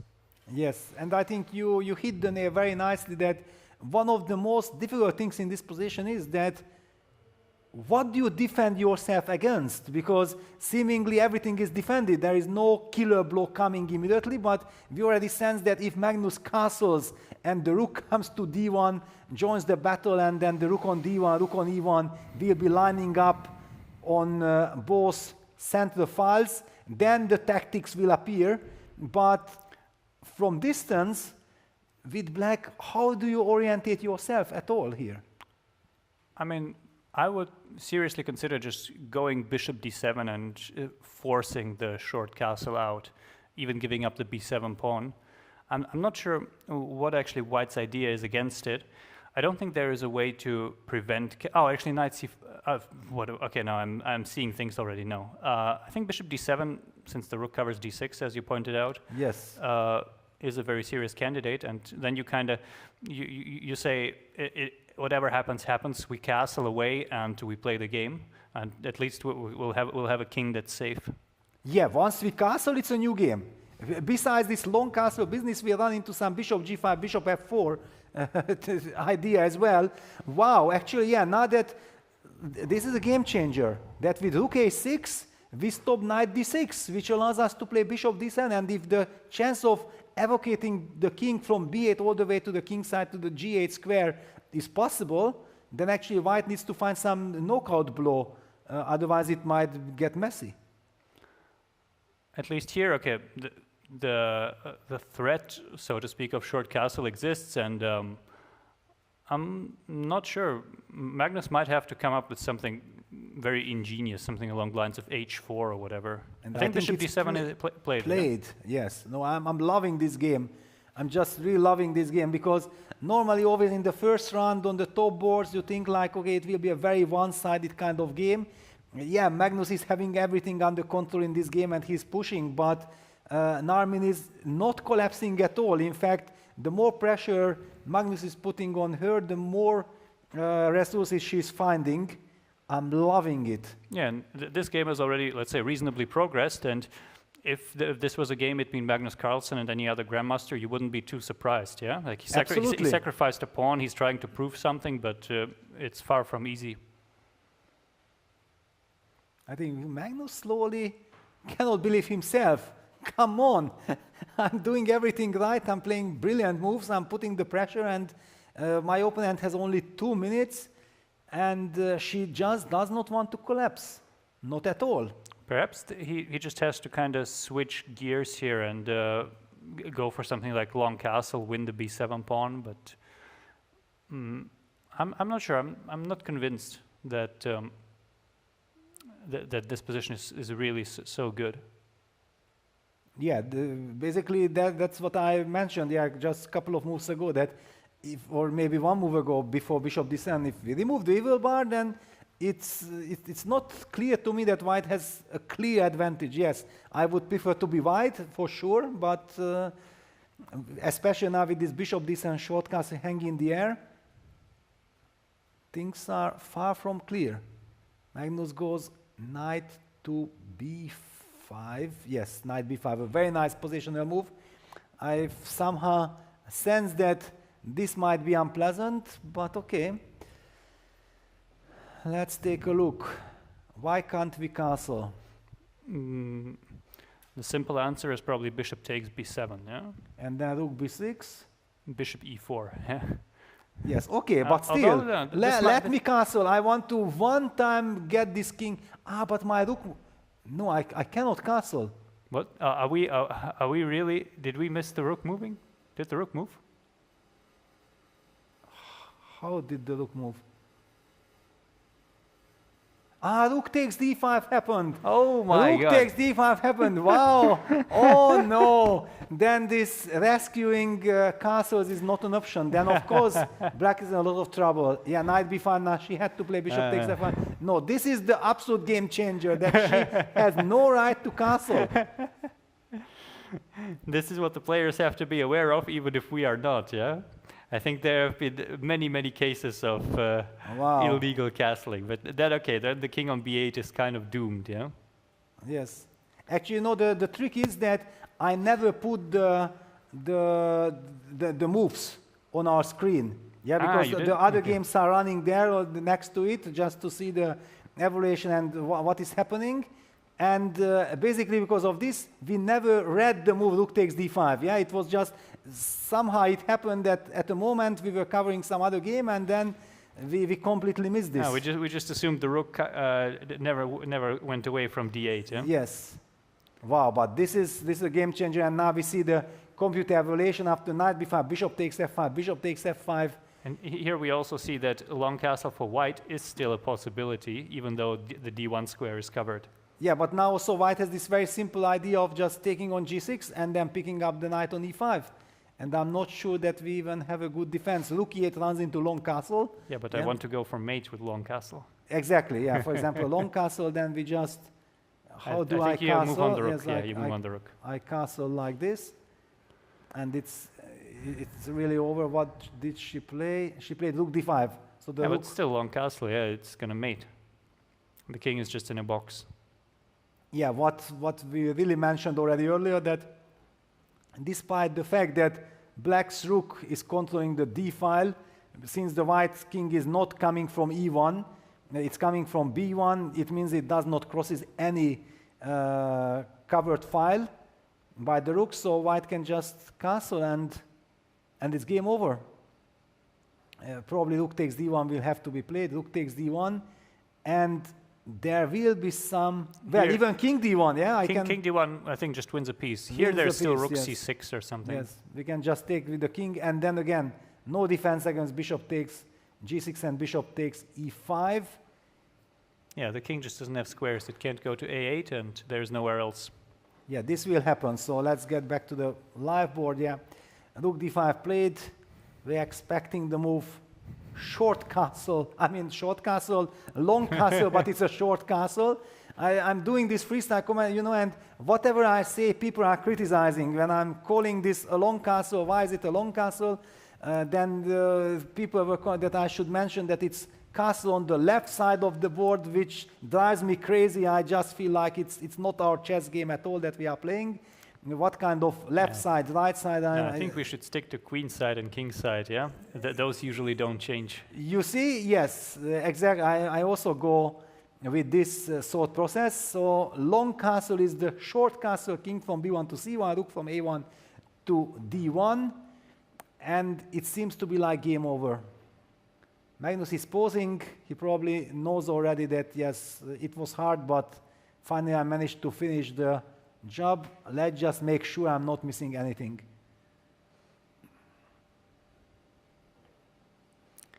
Yeah, I think this game will be over shortly. Maybe Yes. he'll pause a little bit, but maybe we can get an overview of all the other games. Yeah, to we can see have what the is going overview, on. but having them on our screen exactly just to see what's happening there, because if you have already covered so much this game, then I also want to see Yeah, the conclusion. But while it happens, it seems like Levon is making some progress, but still, black's knight will jump to b5, and that will be a cement, or white will be able to sacrifice on b5. That will be another topic that we might be able to head there next. Hans won a pawn, so he's squeezing it out, and his opponent is down to 30 seconds. So actually, Hans I will think win. the order of things is actually reversed there. Yeah? His opponent went down to 30 seconds, and then he got squeezed out. That is usually how it goes. Yes. And Magnus has not made a move yet, I believe. Yes, Magnus is taking his time. Narmin is down to a minute, 55 seconds on the clock. It's a problem. The position is a problem, the clock is a problem, but basically this position, the clock doesn't matter at all. Yeah, I mean, if you win a clean piece, then there is not much else to discuss. And we see the knight on b5. It just, in the structure, it's always so very well placed to create mating threats. Yes. Well, actually, Magnus played a brilliant game. It was a really tough game. It wasn't easy. You remember he played a very nice d4, f3, g4. Seems like he has everything under control. Then she confronted him with c5. He was ready to go e4, cd. Complications, we were not exactly sure how to assess. Then all this f4, then also this h3, sacrificing the pawn, changing the queens, and then sensing that this is a lovely position. Yeah, I think h3 was maybe not the first line move of the computer, but it was a move that very convincingly won the game, because Exactly. in this kind of endgame, suddenly it was very, very hard to defend, especially if you are not allowed to castle short. Yes. That was the decisive factor, because all our hope in all the lines was that are we in time to castle, but no, it was already impossible. And it's an unfortunate game for Narmin, but I think she can also be very proud of herself that she was actually putting up a fight. And if she looks our commentary and she looks at the camera, that we have seen how Magnus was actually not feeling so happy in certain moments of the game, I think it will make her very happy. Definitely, yeah. Like it's not a game you have to be ashamed of. Yeah, you lost to the best player in the world, and you made him work for it. That's essentially all you can do in the first round. Yes, and for some reason Magnus decides to go for a c4 move. Definitely has calculated, because he has spent time. He calculated a force win here, but to my mind it was just unnecessary. I saw the move c4, but if long castle kind of wins the game on the spot, why should I start calculating c4? Maybe he has some other forced idea in mind here, but I think at some point the game here White's advantage is already too much, so he kind of has a choice of how he wants to do it. Yeah, he has a choice. Now the king moves. Where is the king moving? Will we see castles and the line rook takes c4 check and not minding, and then king b1? I believe this is the stylish move, yeah. Let's see the hand movement.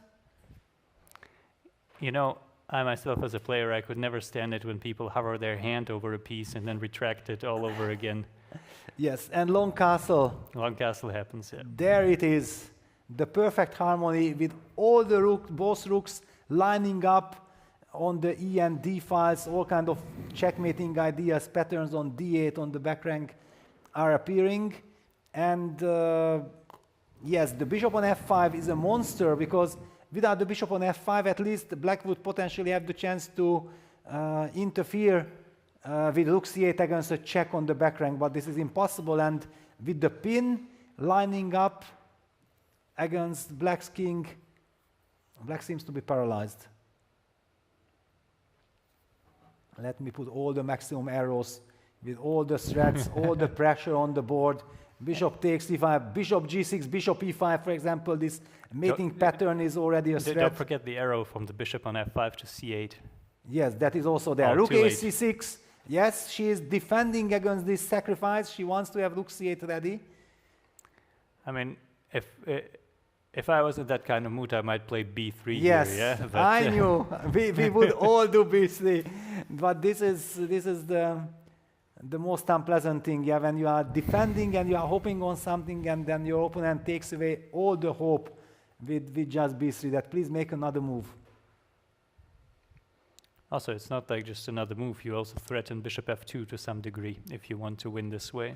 Yes, and you cement the structure, cement the winning structure. Yeah, long castles and b3 are two very...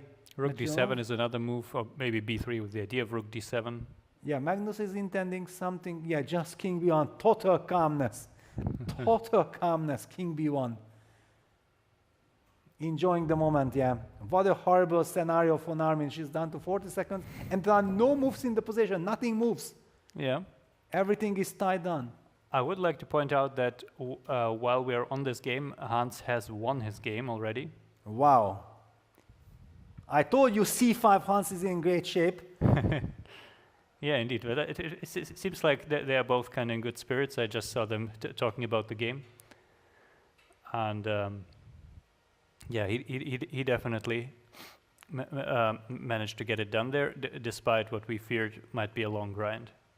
Yes, so basically when the Magnus's game finishes, we will probably jump right into Levon Aronyan's game against Alexander Kumala, because Kumala is controlling the clock and is refusing to go down. Yes, he seems to have things under control, but yeah, all eyes on Magnus Carlsen after b6. What is the final touch? How do we force resignation? I think rook d7 is a very painful move to face, yes. But maybe he will find something more convincing. Yeah, rook d7 using the fact that black is pinned, then also just rook takes f7 becomes a move, but also just playing a move like b2, b3 hurts like hell, basically from black's perspective, because it just signals that I don't have a move. Yeah, and bc on the board.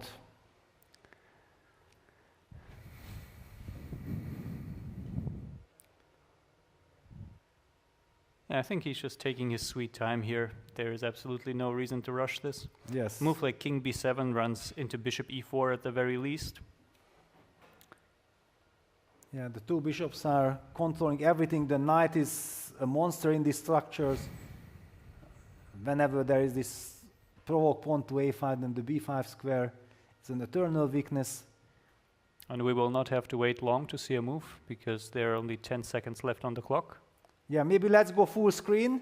Let's try to go full screen. She's down to 4 seconds. Yes, she made a move knight e7, but this leaves the d8 square unprotected. Okay, we couldn't have made a better move as well. It's a hopelessly lost position, and she knows it. I think rook d8 just wins material. Knight c8 will play something like rook e8, and if king b7, we can just take e5 and go rook d7. Yeah, just winning a piece on the spot, yeah?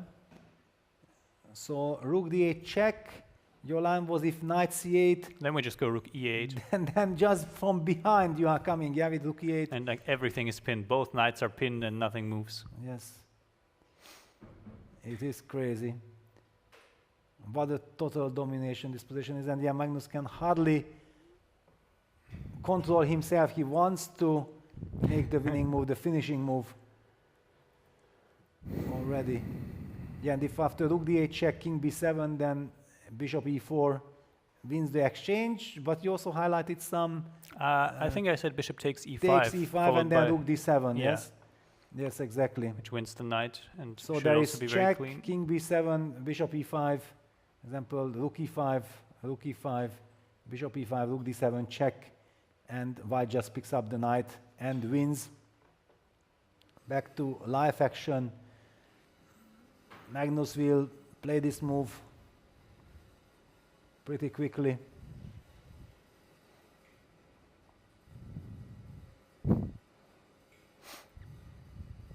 Or not so quickly. Like, I think at some point you realize that once you have a winning position, there is nothing stopping you from taking your time, because it really doesn't give you any more achievement to win the game within the next 5 minutes.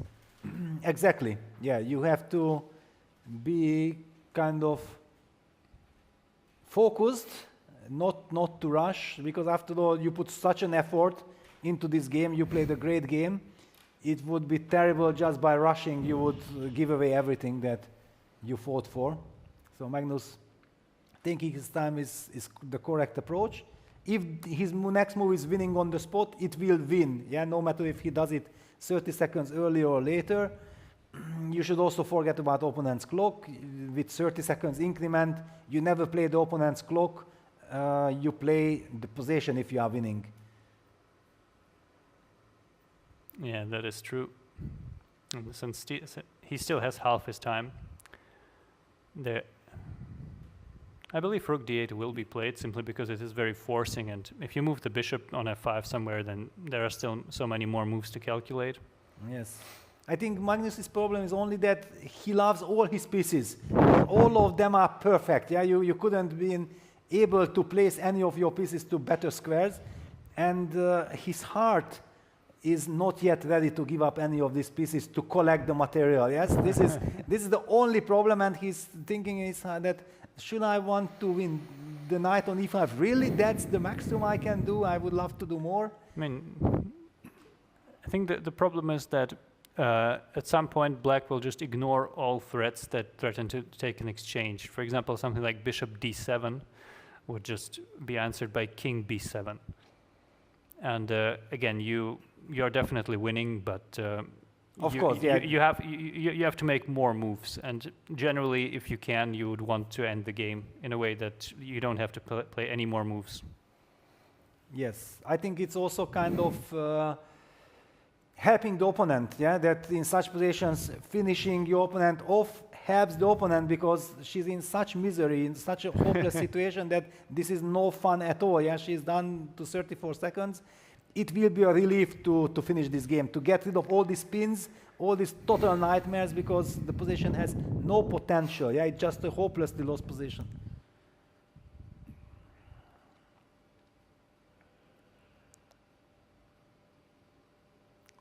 But yeah, if we look at her, she's actually trying to give the impression that there is still something to fight for, and rook d8 check is played, and that's it.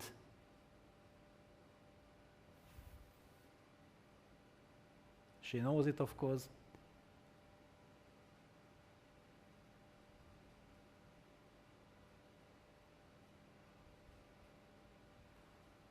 Knight c8 on the board, and then rook e8 was your killer move. Rook d5 is about as good. Yeah. So But rook e8 is very aesthetic, no? perhaps, yeah. Rook e8, you can hardly control yourself not going for rook e8, because how often you have the chance that you pick up the knight like this, yeah, on the board. There we go. And we will see resignation, I believe. I think after king b7 we can even play bishop takes c8, which wins a rook. And then knight d6 check. Yeah. No, don't even continue. It hurts me already too much to look at this position. Out of respect for her, because she was fighting really well. We are looking this game till the end. And probably our dear audience also wants to see the finish, but yeah, that's it. It's all over. G6. Okay. Now Magnus can just pick up the knight on c8 and then take bishop takes e5 check, collect that knight, and say thank you very much. Or he could play bishop d7. And yes, torture the opponent more and more. Actually, probably Magnus is not thinking that which move forces resignation, and he might not like bishop takes c8 for the fact that maybe she will play a piece down this position. Exactly, yeah. Yes, and maybe bishop d7 is the one that she quits.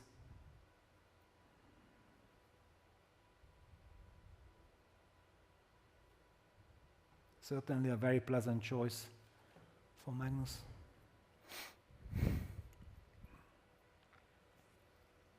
In the meantime, Levon's position is not improving, at least judging from the evil bar that we are seeing. I am very curious about that. We have to go there once this game finishes. Yes. And bishop d7 on the board. Enough is enough. This is horrible. Don't do this to yourself. Yeah, I think this would be a good moment to end it, Yes. but we will see. Yeah, but sometimes when you have so little time, then you play out of frustration and it's... yeah, but here the problem is that kind of every move throws yourself into the sword. Yes. It's you kind of can't bring yourself to play any move because you see the refutation. Yeah, exactly. And that's it. Resignation by Narmin. Magnus Carlsen wins his first game, and it means he's 10 out of 10. And look at this, yeah, they are discussing. Yeah, that look, that's why you cannot castle. That's what they are discussing, exactly, you cannot castle. That was the key. And, No, and I think she was saying that maybe she was counting on castles, but she couldn't. Yes. I didn't know lip reading was one of your talents, but it was definitely a very No, but hard you see, game, Magnus yeah? also highlights that because you played rook d5, rook d8, you cannot castle, yeah, and she's confused that, yes, understood it too late. No, but it was a great game, really great game. Big appreciation for Narmin Halafova's fighting spirit. She was really pushing Magnus to not to the limit, but to put certainly more efforts into the game than Magnus wanted from the beginning. And Magnus, on the other hand, was able to play a very nice game, thanks to her opponent. Yes, right after the situation with CD4, ED5, where she didn't play this F6 move that you suggested, after that he kind of never lost control, even though it sometimes looked like he might, but he always found a solution there. Yes, and this gives us the chance to jump into the Levon Aronyan Alexander Kumala game, because this is kind of a nightmare scenario for Levon, because it's a structure. It's not a dynamic kind of fight where you can really hope to rely on your great calculation skills and everything. Seemingly there is only one kind of way for white to create something with some timely sacrifice on with bishop a4 or rook, bishop a4, bishop takes c6 and rook a4 or whatever, but black will always have this nice little move knight d8 protecting all the vital important squares. And where is the breakthrough? This e takes d3 structure that you disliked so much from the beginning is causing headaches and nightmares to Levon. Yeah, I think that here, if black just plays kind of knight d8, king b8 by pre-move, and some rook h7, then he can just pass move, basically, and I don't see how white can ever regroup to create a threat after that.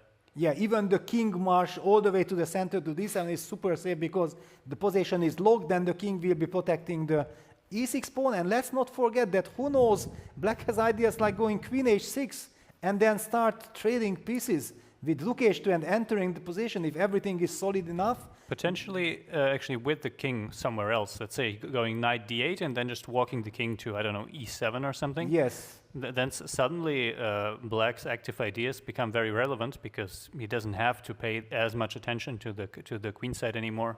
And look at this. Just that we see it so rarely, this pawn structure, that actually this rook from b4 is unable to join the party on the king side, on the right side of the board, because all the pawns are blocking. The fourth rank is blocked, the third rank is blocked. So actually, how many moves it would take for white to bring that rook back? It's completely insane. By the way, the d4 pawn is, of course, also hanging. White can protect it with queen e3 and then do this, but queen e3 allows rook h2 immediately. Actually, is Levon even in trouble? Forget about winning this game. Will he escape, or do you think that it crosses the mind of Levon that, wait a second, I can even lose this game, or he's still only focusing, how do I win it? I think Levon is right now kind of aware of both, that he wants to try to win it, but he also understands that his options are becoming more and more limited. This is generally the kind of the point where I would seriously consider offering a draw, because there is no very realistic way that that I can create a winning attempt, and if I just spend the rest of the game paying attention to rook h2 ideas, then it doesn't make sense either. But I think Levon might be, let's say, more of a risk taker in this situation, and he will find some kind of way to regroup, although I still cannot fathom what it could be. Yes, and the reason why I'm a little bit worried for Levon is that his opponent is playing an incredible game. He's playing a systematic game. Yes, basically showing that he's a great strategist. Forget about this 21-17 rating, because this game he's playing on a completely different level, which means that probably he's a great strategist. He's controlling the clock. He's not falling for this thing that, yes, I played a great game strategically, but I'm down to 30 seconds on my clock, and then Levon can hope to trick him at some point. This is a really serious situation for Levon. But before we go into it, we got a nice little message. Yeah, Levon played the move rook a4. Did he? Yes, rook a4 was played. That a group of 50 small kids run behind the stage to catch Magnus Carlsen.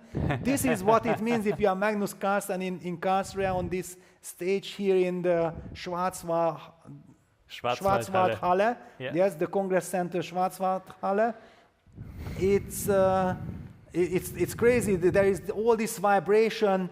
Everybody is excited. 4,000, something around 4,000 chess players. We will soon get the final confirmation how many players really got here, because there is always there are registered players, but then somebody gets sick or he cannot make it due to some emergency, so we don't know the exact number, but really another record-breaking attendance, sensational stuff. Yeah, it's really incredible, the Grenke Chess Festival. It's definitely, it's a kind of dimension that most chess tournaments can't really reach.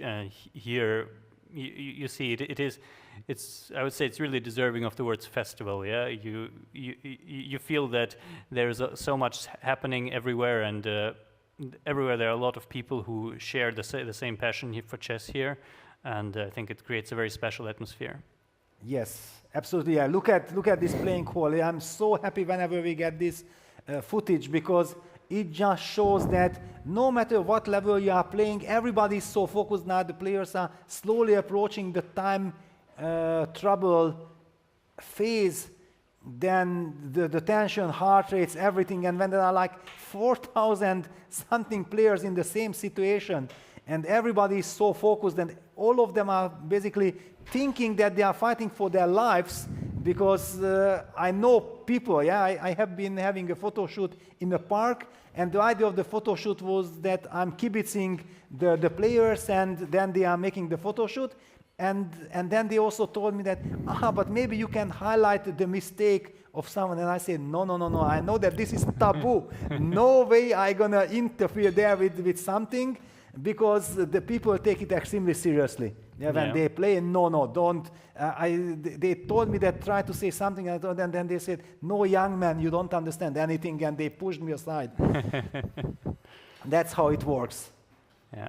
So amazing. I am a little bit curious why the position is still considered equal, in the sense of why is black not better?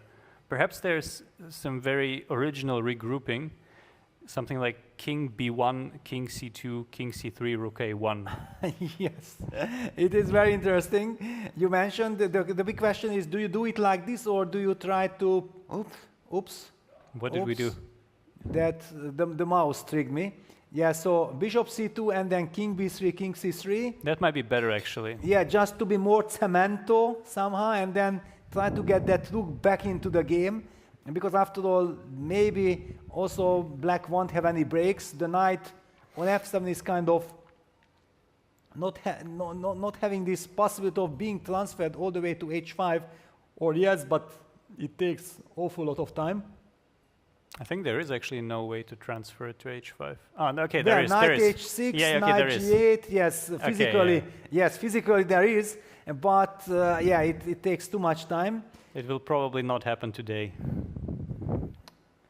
Yeah, or maybe computer knows that after all, the favorite is playing with the white pieces, and if it would be vice versa, Levon would be sitting on the black side, then computer would be saying, it's -1, you know, it's Levon, he will be squeezing this position, he plays rook e2, he is not following the strategy that you highlighted to get the cemento.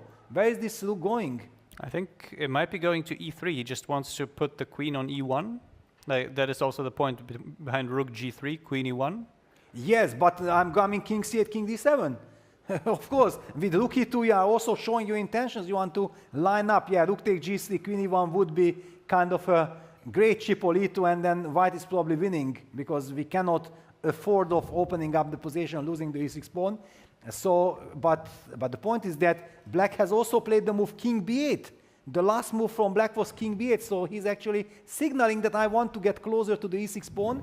And after rook e2, if he blitzes out king c8 and then gets the king to d7, what will Levon do? I think one thing we now know after rook e2 is that Levon is not trying to make a draw. You think so, yeah? For better or worse, I think you do not play rook e2 if you're trying to make a draw. I don't know, and look at his opponent, he's looking with his eyebrows that, what do you have in mind? I played king b8, I signaled you I want king c8, king d7. I want this.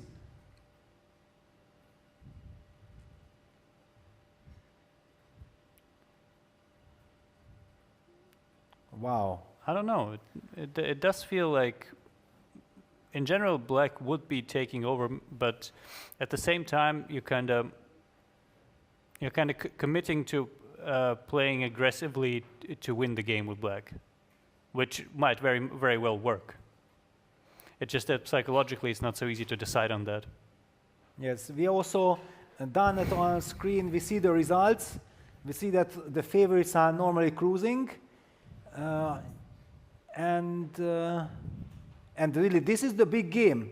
I think this is the big game because this is a strategic struggle, and Kumala has so far played everything correctly. Yes, according to computer, there were some mistakes, but the overall picture, he's following the picture that he's painting, and normally I think even if a great player plays a game like this, then he's very pleased to show it to the audience. You see, strategically, I took this risk, that risk, but I regrouped. That was the whole point behind everything. So far, if you show me this game, I would say that black is at least a 24-plus player. What do you make of this? Yeah, you could definitely say that. And also, it's just he kind of had a strategic idea in mind throughout the whole game. Of course, if you play against a computer who's punishing you, then it will not work. But let's say he stuck to what he kind of got served in the opening, the structure and everything, and he made it work. And if he plays king c8, king d7 here, he might have chances to make it work all the way.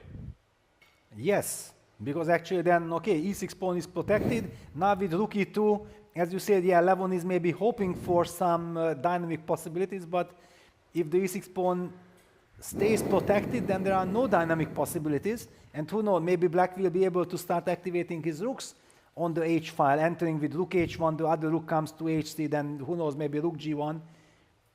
And we actually have moves, yeah? We have a black move and a white move back to g2. Ah, but knight d8, okay, this is a little bit passive, and the rook went back to g2. Is this a draw offer? Is this a silent draw offer? This is a silent draw offer, I believe, yes. And I would be surprised if black doesn't play back to f7. But let's see, maybe he just goes king c8, because he's not under any pressure. He's not under any pressure, exactly. He can even do knight f7, rook e2, king c8, just to show that, you know, I'm the one calling the shots, and I have tremendous respect for you, Levon, but what you can do? Yeah, the pieces still move the same way, even if you're Levon Aronian. And it is crazy how unlucky Levon should feel himself that last year he was on the verge of losing, then he survived and even won. And rook h7, no repetition. No repetition, my friend, I want to play. Yeah. And now he also gets a tough opponent. Yeah. But Alexander, can you somehow explain that? How is it possible? We are looking at Alexander Kumala, and I know that you are playing many opens and you are also very successful in these opens, that how come that this person has 21-17 rating?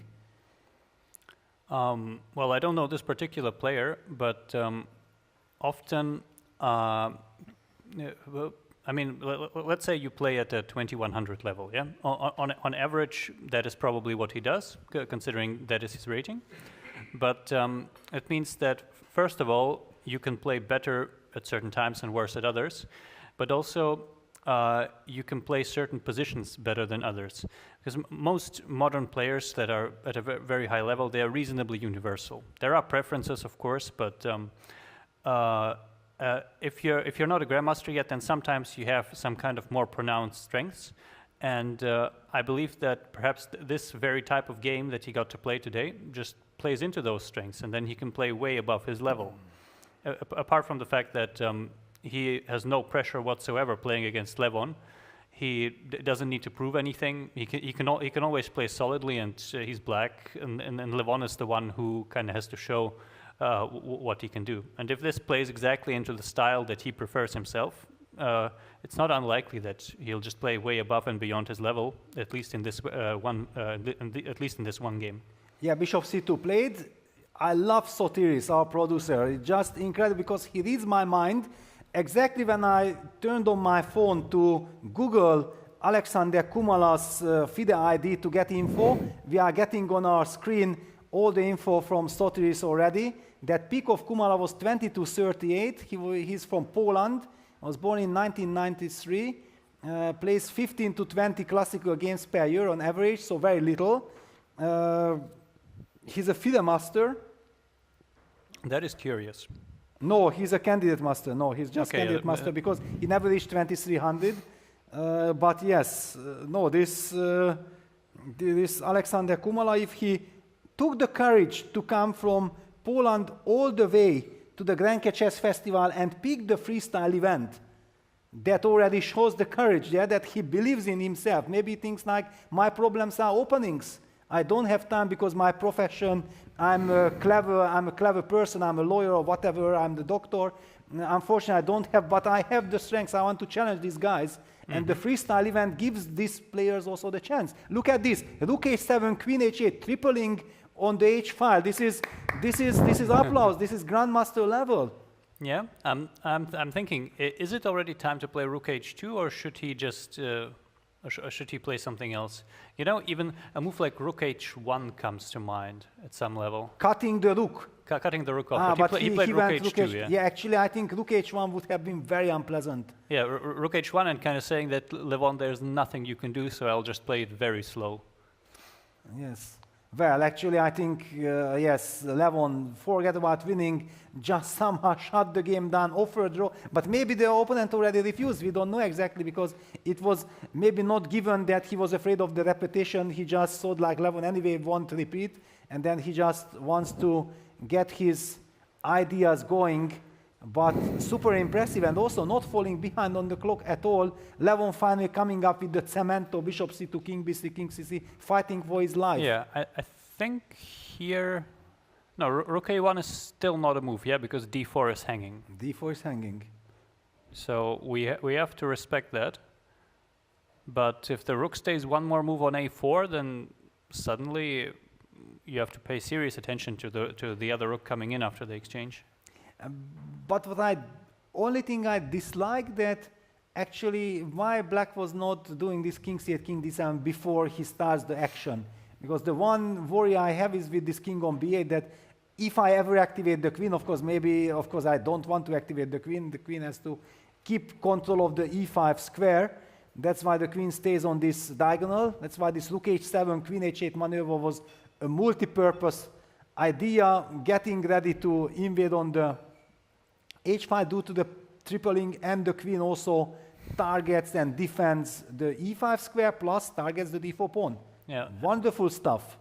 If we think about it though, imagine we had a king on d7 and a knight on f7, then basically we have only these resources dedicated to defending everything on the e-file, and then the queen would be free to roam. Yes. If we can get that, it's of course the optimal solution. But nonetheless, we'll see what Levon does. I think it's still very much not an easy position to hold. Yeah, he takes, at least he gets rid of, so he puts the queen on e3. Now Black's king should start moving king c8, king d7, and then knight f7. But now White will be in time to play rook e1, rook a1, rook e1. Yeah, a bit of a problem for Black here is that this is the only material constellation where he can pose any problems, I believe. If he trades one more rook, then he will never be able to coordinate to control the e5 square and create any threats. King c8 played. King c8 played, yeah. But now rook a1 hits the board. Yes. And probably rook e1. And then White gets kind of a fortress. It feels like it's very much a possibility because you cannot deflect two pieces to attack g3. Yes, so rook a1, king d7, rook e1, we are expecting, and then, okay, Black can just follow it up with queen f6. Does not need to, but would be logical. However, knowing the super players, and of course always when you feel like you are the hunter, you are the stronger player, then when you suddenly feel that, wait a second, I'm in safe situation, I got my safety, then you again start to think about, maybe can I play for a win? So I believe that once Levon now gets this rook e1, king c3 and protects everything, and Black won't be able to really pose him any problems, then he will start to think about something. I think just about the only idea I can imagine how White wins the game is that he gets his rook e1, bishop d1, and gets some bishop takes g4, f5 in. Wow, you are thinking like this. I saw some b4, b5 or some. No, just like brutally smash through it. Yeah. The problem is usually even if you manage all that and someone magically take on g4, probably not just leaving the bishop there will still be okay. But suddenly it feels like all of Levon's pieces have some kind of purpose, even if that purpose is creating a phantom threat on g4. Yes. However, now that the situation has more or less calmed down, before coming back, maybe let's just look around. For example, apparently Vincent is about to win his game. Maybe we can catch the final moment. Or did the game? Yeah, the game just finished. Yeah, I believe Sonia resigned. Big smile there. Yeah, she was hanging there, but of course she knew that it is just a matter of time when she probably has to resign. Convincing victory for Vincent. Nice how we're seeing the players having such great emotions after the game, not talking to each other. I think they also know each other quite well, and usually in the first round there isn't that much at stake yet that you would just rush out and not talk to your opponent. Yes, it seems to me like Vincent is explaining, yeah, that you had no move, yeah, you were just suffocated. You were fighting, but it was just a matter of time before I collect. I will again rely on your interpretation abilities here. To me, they're just pointing at the board. No, there is a certain logic behind what they are talking. Vincent also agrees that, yeah, you couldn't do this. Yeah, you wanted to break out, but I didn't give you the chance to break out. I had everything under control, well timed. And no such fortune, not against me. Yeah. But yeah, great experience for Sonia. Vincent is also happy to finish the day relatively quickly with a smooth victory. Yes, it took some time, but he never really had to make any tough decision. Can we maybe look at the boards below board 5 to kind of see what is still going on? Exactly. We have to. For example, yeah. Lanier is playing probably true to his style, squeezing, and finally the decisive blow is happening. And if you look at this position, it very much looks like a classical chess position. It does, yeah, and we still need the decisive blow to actually happen. This is where we need some amount of calculation to see what he saw. Yes. Vincent, and what is that decisive blow? Vincent and Sonia still enjoying this game.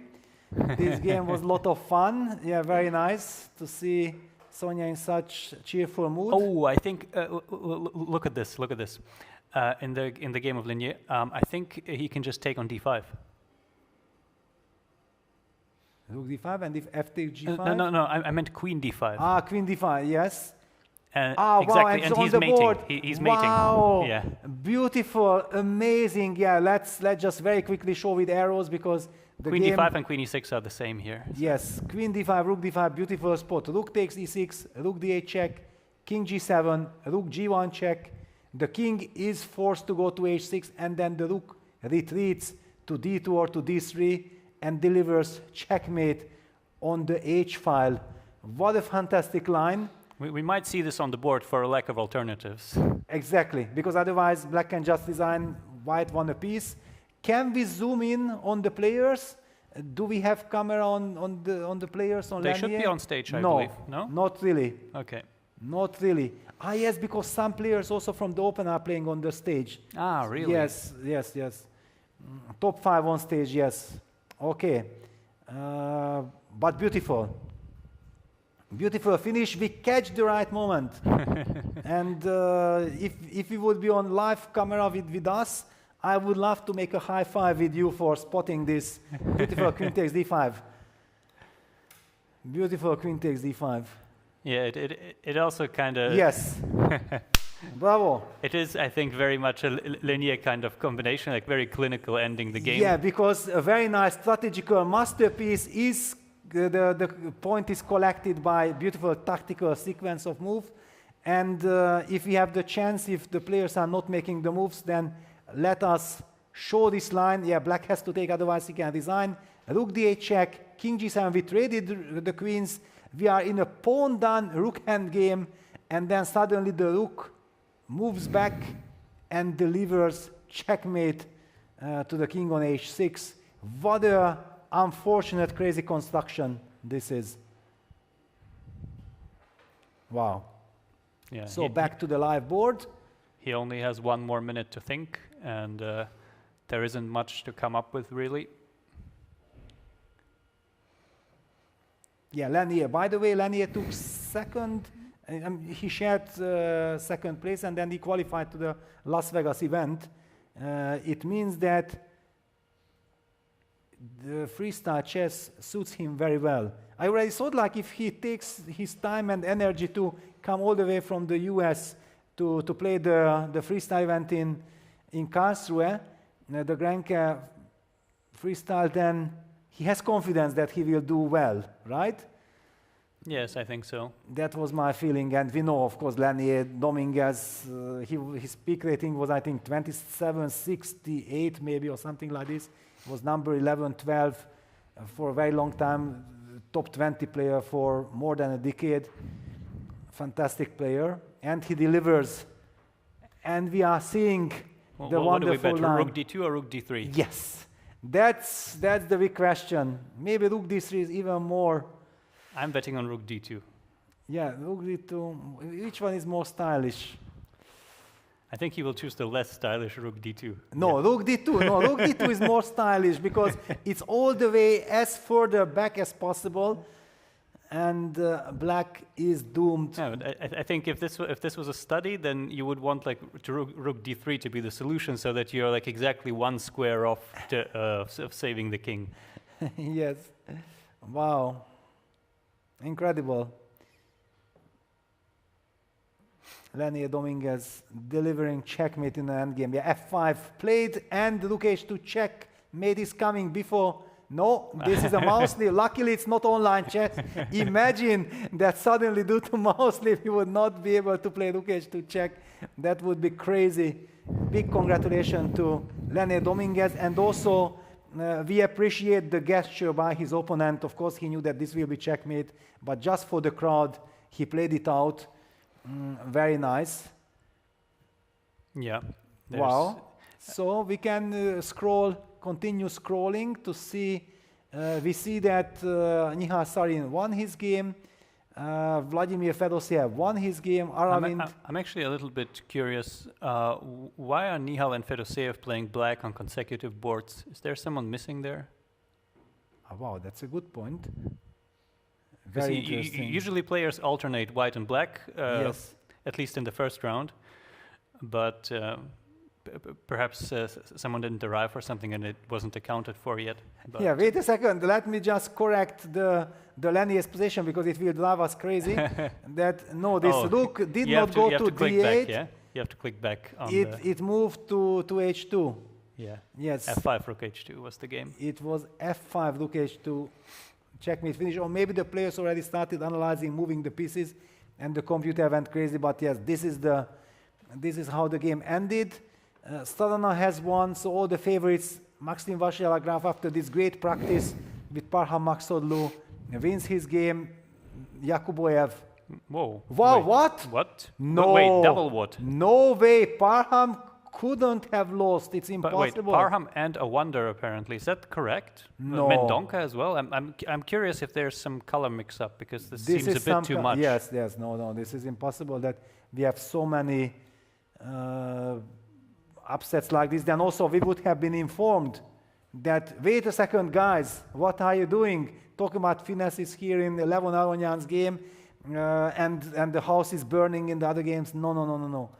This we will need to. Okay, yeah, we'll have to see later on. Yes. Let's see, what Let's games are still wait going? For example, Vityugov. Well, first of all, I think Levon's game is still in progress, right? Levon's game is still in progress, yes. Yes. So that is a safe bet. And no, the score sheet has changed. The players agreed to a draw then. That has to be a draw, right? It has to be a draw. Wow, what a game it was. Incredible performance. I really like to, upload in such cases, because this was not a sudden chance or a big mistake by the superstar, and thanks to this, he got the chance. It was a masterfully created kind of game which reminds of some kind of art. Yeah, because this is old school chess. Prior to computers, no, this was like Aaron Nimzowitsch would be super happy of all these beautiful maneuvers. My system. Yes, It's indeed. a candidate. We would find this game in an old book, and then the black player will be explaining to us how everything makes sense strategically. Yes. Wow. So Levon Arnian is the only player so far that we know for sure dropped half a point. We will need confirmation on the other results there that were kind of suspicious for us, that exactly 3 games next to each other. No, that's already way too much. And let's look around. That can we find something that is of interest? Of course, we will also be having a very long day tomorrow, because from tomorrow on, double rounds will start. So the games start 10 o'clock in the morning.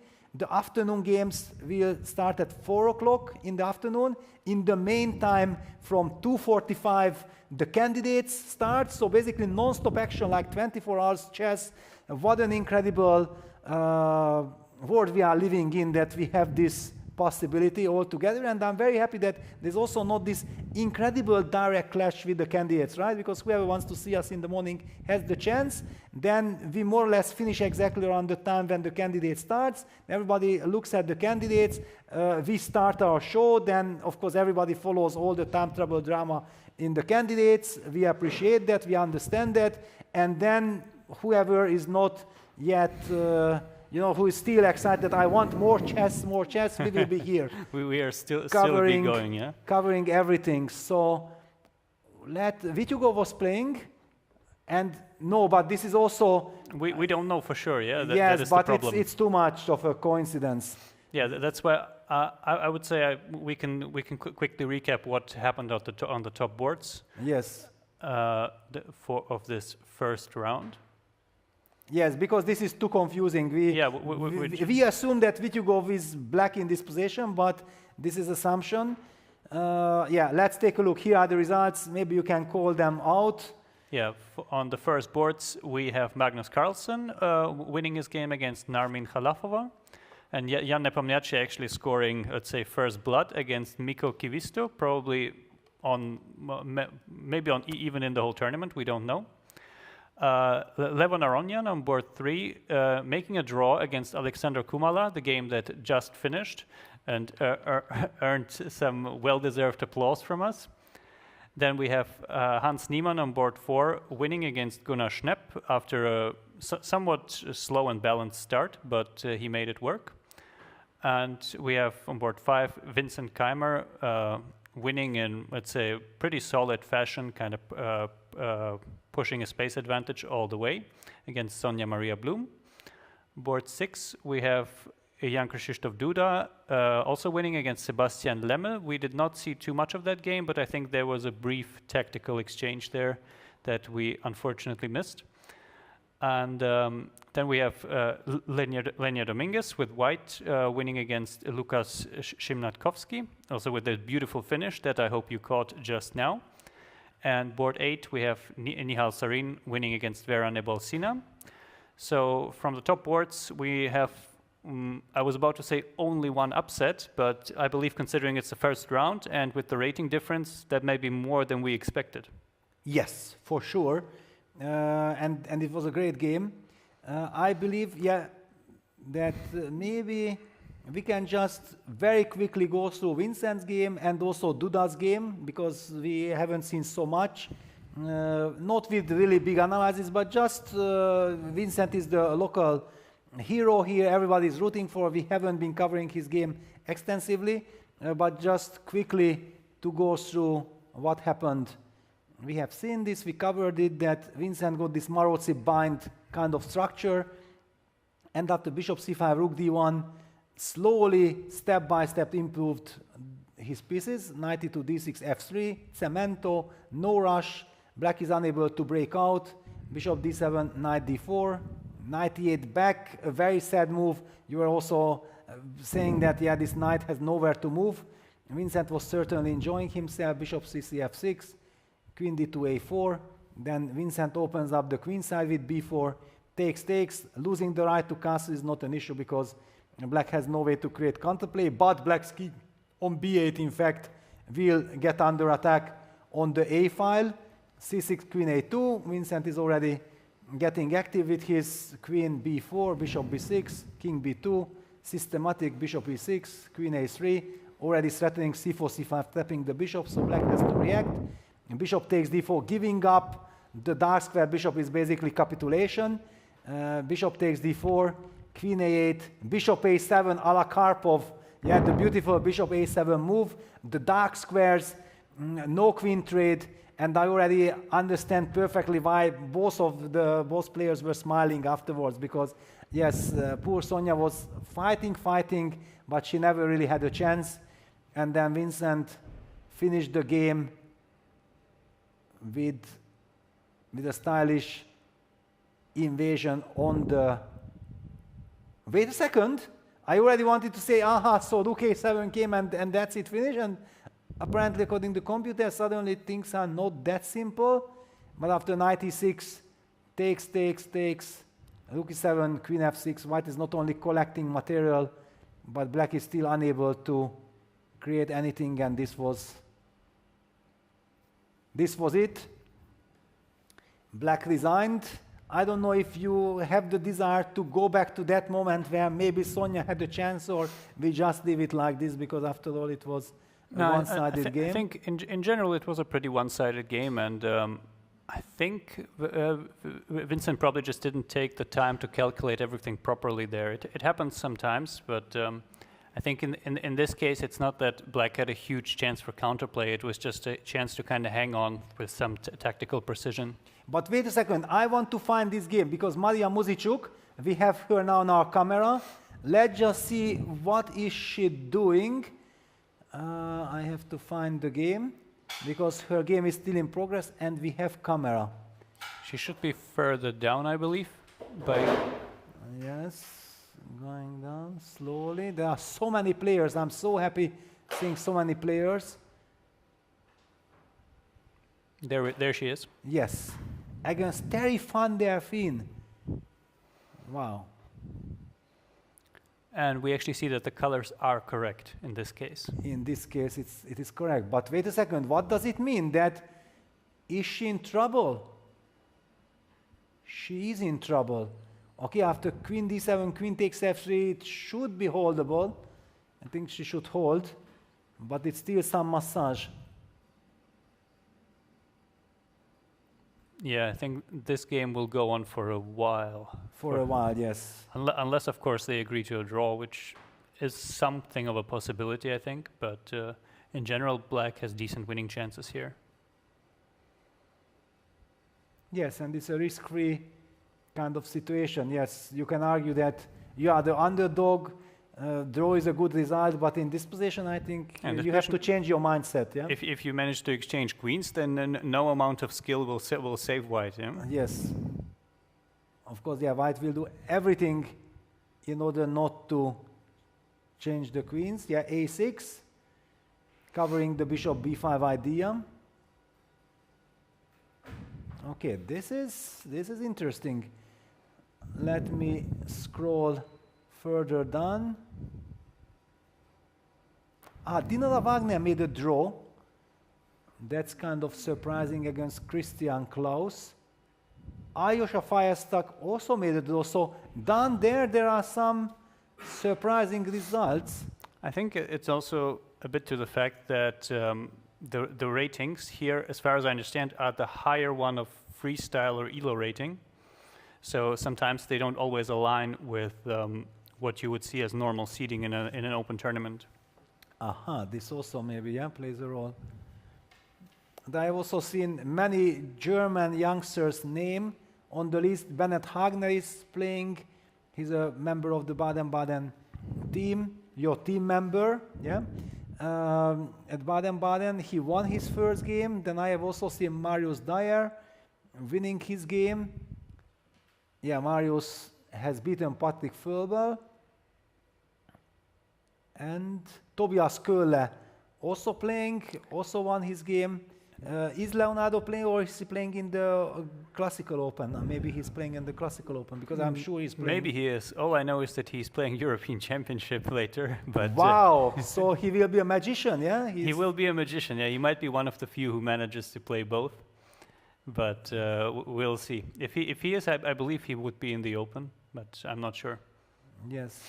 Well, actually, this gentleman shows us a little bit the sign that, guys, stop covering this game. I'm interfering, you know. But let's see how long is this gentleman holding on to his desire to block us. I think this might be a chance for you to actually cover Duda's game. Yes. While there is not much happening here, while Black regroups, and they will play on for a long while. Exactly. Yes. Wow. Also, the final position is extremely picturesque. What on earth is happening? Let's just find out. Did actually White move those pieces, or they were stuck from the beginning till the very end? This is now for me please. What is your feeling? Did these pieces move? I think the queen moved. The king and rook did not. Did not. Yeah, I think it's a fair assumption. Let's quickly take a look. We have seen some knight g5, knight takes h7, going after poison pawn. No, don't do this. Yeah, and this small little detail, yeah, it's all about the details. e3, Magnus and the other top players played f3, understanding that you don't have to lose this time for e3, you have to be more flexible. And immediately Duda used the chance. He's the one activating his bishop first, and also striking in the center with f6, e5. And as you said at that moment when we saw it with the queen on e6, that actually it's now vice versa, black is white in the game. I haven't forgotten your wording. Bishop g3, queen e6, knight f2, bishop g6, bishop d3, rook d7, knight h3, long castle. Yeah, just so nice, systematic, appreciating all this detail, because the queen on e6 is a monster, stabilizing the structure, making sure that white's bishop on g3, seemingly active, is actually shut out of the game. And if you keep on the e5 pawn, that means that the knight from h3 will never be able to activate itself, because the e5 pawn is controlling the f4 square. So lovely coordination, d, fe. It provoked white. Yeah, white got nervous, understanding that I'm getting outplayed, I want to do something. And of course, Duda will punish this. You can't go pawn hunting like this, not against Duda. Bishop e7, the knight is trapped. There is no retreating square, so white was counting on collecting another pawn on e5. Then bishop takes d3, knight takes d3, queen g6. And there goes the piece. Knight is gone. So all white had for the piece is just 2 pawns, which is absolutely not enough. And also the pieces. And are you sure, still sure that the queen moved? And it's hard to imagine it not moving at any point. 96, we'll see. queen f5, bishop g7, queen e6. Bishop, it feels like it's some different chess game, yeah? Like the rules are different, like you have to keep on eating everything that your opponent gives. What is this? Knight f6, takes, g3. I have the feeling the queen never moved. I don't know, I have a very... But what is this? We have seen knight h3, knight g5, knight h7, then this bishop on the long diagonal moved like 5 moves. Now the rook is moving. And perhaps the queen never moved, yeah? And this piece is never moved. Crazy. This can also only happen in freestyle chess. It never moved. Bishop b4. I'm not taking your rook, sir. No. Please resign, otherwise I will not take. And yeah, he resigned. Wow. So actually 3 pieces, the queen, king, and the rook. One could argue that the 3 most important pieces of a chess game never ever made a move, and it was a game of how many moves? 27 moves. Is this a new world record? I think it is. I don't think you want to hold that record. Yes, definitely not. But yeah, what a crazy game it was. And yeah, of course, Duda showed power performance. But yeah, you are not. And this is what I'm talking about, the ratings. Yeah, look at this. Sebastian Lemmel, 2184. And we have seen Alexander Kumala with 2117. Yeah. It's a world of a difference, yeah, of the level that they showed today. No, it can depend, because a single game doesn't always reflect the rating. Of course. And basically also, I would argue that the cause of trouble was the move e3. It might look like, what is Peter talking about, exaggerating? Yes, it is some kind of an exaggeration, but if you look at the game, all the problem that White faced later on was the fact that Black was the one who was able to occupy the center with f6, e5, bishop g3 still seemingly, but then queen e6, the cemento construction, and White got super nervous. White got provoked that if I don't do anything, then I will just lose the game slowly, and then he went for this d takes e5 move, which is probably objectively already the losing move, because you cannot give up the center like this. And after d, f, e, knight g5, queen e8, knight h7, bishop e7, it was game over. Yep. Great game by Duda. Very convincing game by Duda. Yes. And probably this is then also maybe the end of our show if Sotis is not giving us any other information that we are missing, because we will have a very long day tomorrow and the 4 more days. Yeah, here's our schedule. Please take a look. Today we started a little bit later than planned, but it's part of the game. We know that first round with all the registration of 3,500 plus players takes time. I think the future rounds will start on time, so. Exactly. Also, we have to highlight that there is a very important rule here at the freestyle event, that all the players must be seated at the board at the time of the start of the round, in order to avoid any kind of cheating kind of possibilities that players outside opening their phone while coming to the game and they already know the starting position, and then they look for even 5 seconds on the computer, and the whole fun, the whole mystery that you don't know what's happening, what is the evolution, what is the best move, how do I kind of understand what to do, then all this magic would be lost. So it is fantastic that despite this record number of participants, everything is taken care of. The players are following the rules. Everybody is seated at time. The position is getting drawn out, and then they start the game. What is your feeling after covering the first? Normally you are playing yourself the tournament. Please share your thoughts, Alex. I would say that yes, it is kind of unusual these days that you play with zero tolerance, that you cannot be late to the game, but it is necessary for fair play, and I like it that people are putting up with it and playing the tournament despite that, which is a bit of a stress factor, because sometimes chess players like to be a little bit late, or they had a late lunch, especially with double rounds. But here I think it will work out, and so far the first day we saw a lot of exciting games. I think Magnus' game was definitely up there. We did not know the whole time what was going on, but he seemed to control it. Still, it was a hard-fought game, and first victory for him. I think the game of the day has to go to Alexander Kumala, who managed to hold a draw against Levon Aronian. Absolutely. In very impressive style, not really being in danger after he passed some little bumps in the opening. And I think we can look forward to a lot more chess in the following days. Yeah, absolutely. I think we have also catched the final moments of Maria Muzichuk's game. I believe we are not risking too much if we think that it was probably a draw, because otherwise the game would have been much longer. The players were also discussing. It's kind of a sign that probably it was a draw. Yeah, it was an incredible first day. I have enjoyed it. Thank you, Alex, for your partnership, because it was a pleasure. Yeah. Thank you, Peter. Yeah, we will be back before long. Exactly. And it is just the first day, the first round. Things are heating up. This is the warm-up round. Believe me, already tomorrow, 10 o'clock in the morning, probably we'll start the show around 9:45, 9:50, 10-15 minutes prior to the start of the round. We'll be covering all the action. We will be having already bigger battles between high-rated players facing each other, and then by the third round, for sure, big clashes are coming. A wonderful day. just as we expected, just as we are used to here in Karlsruhe, the Grenke Chess Festival delivers incredible atmosphere. Everybody is happy. We have seen cheerful players after losing, discussing the games.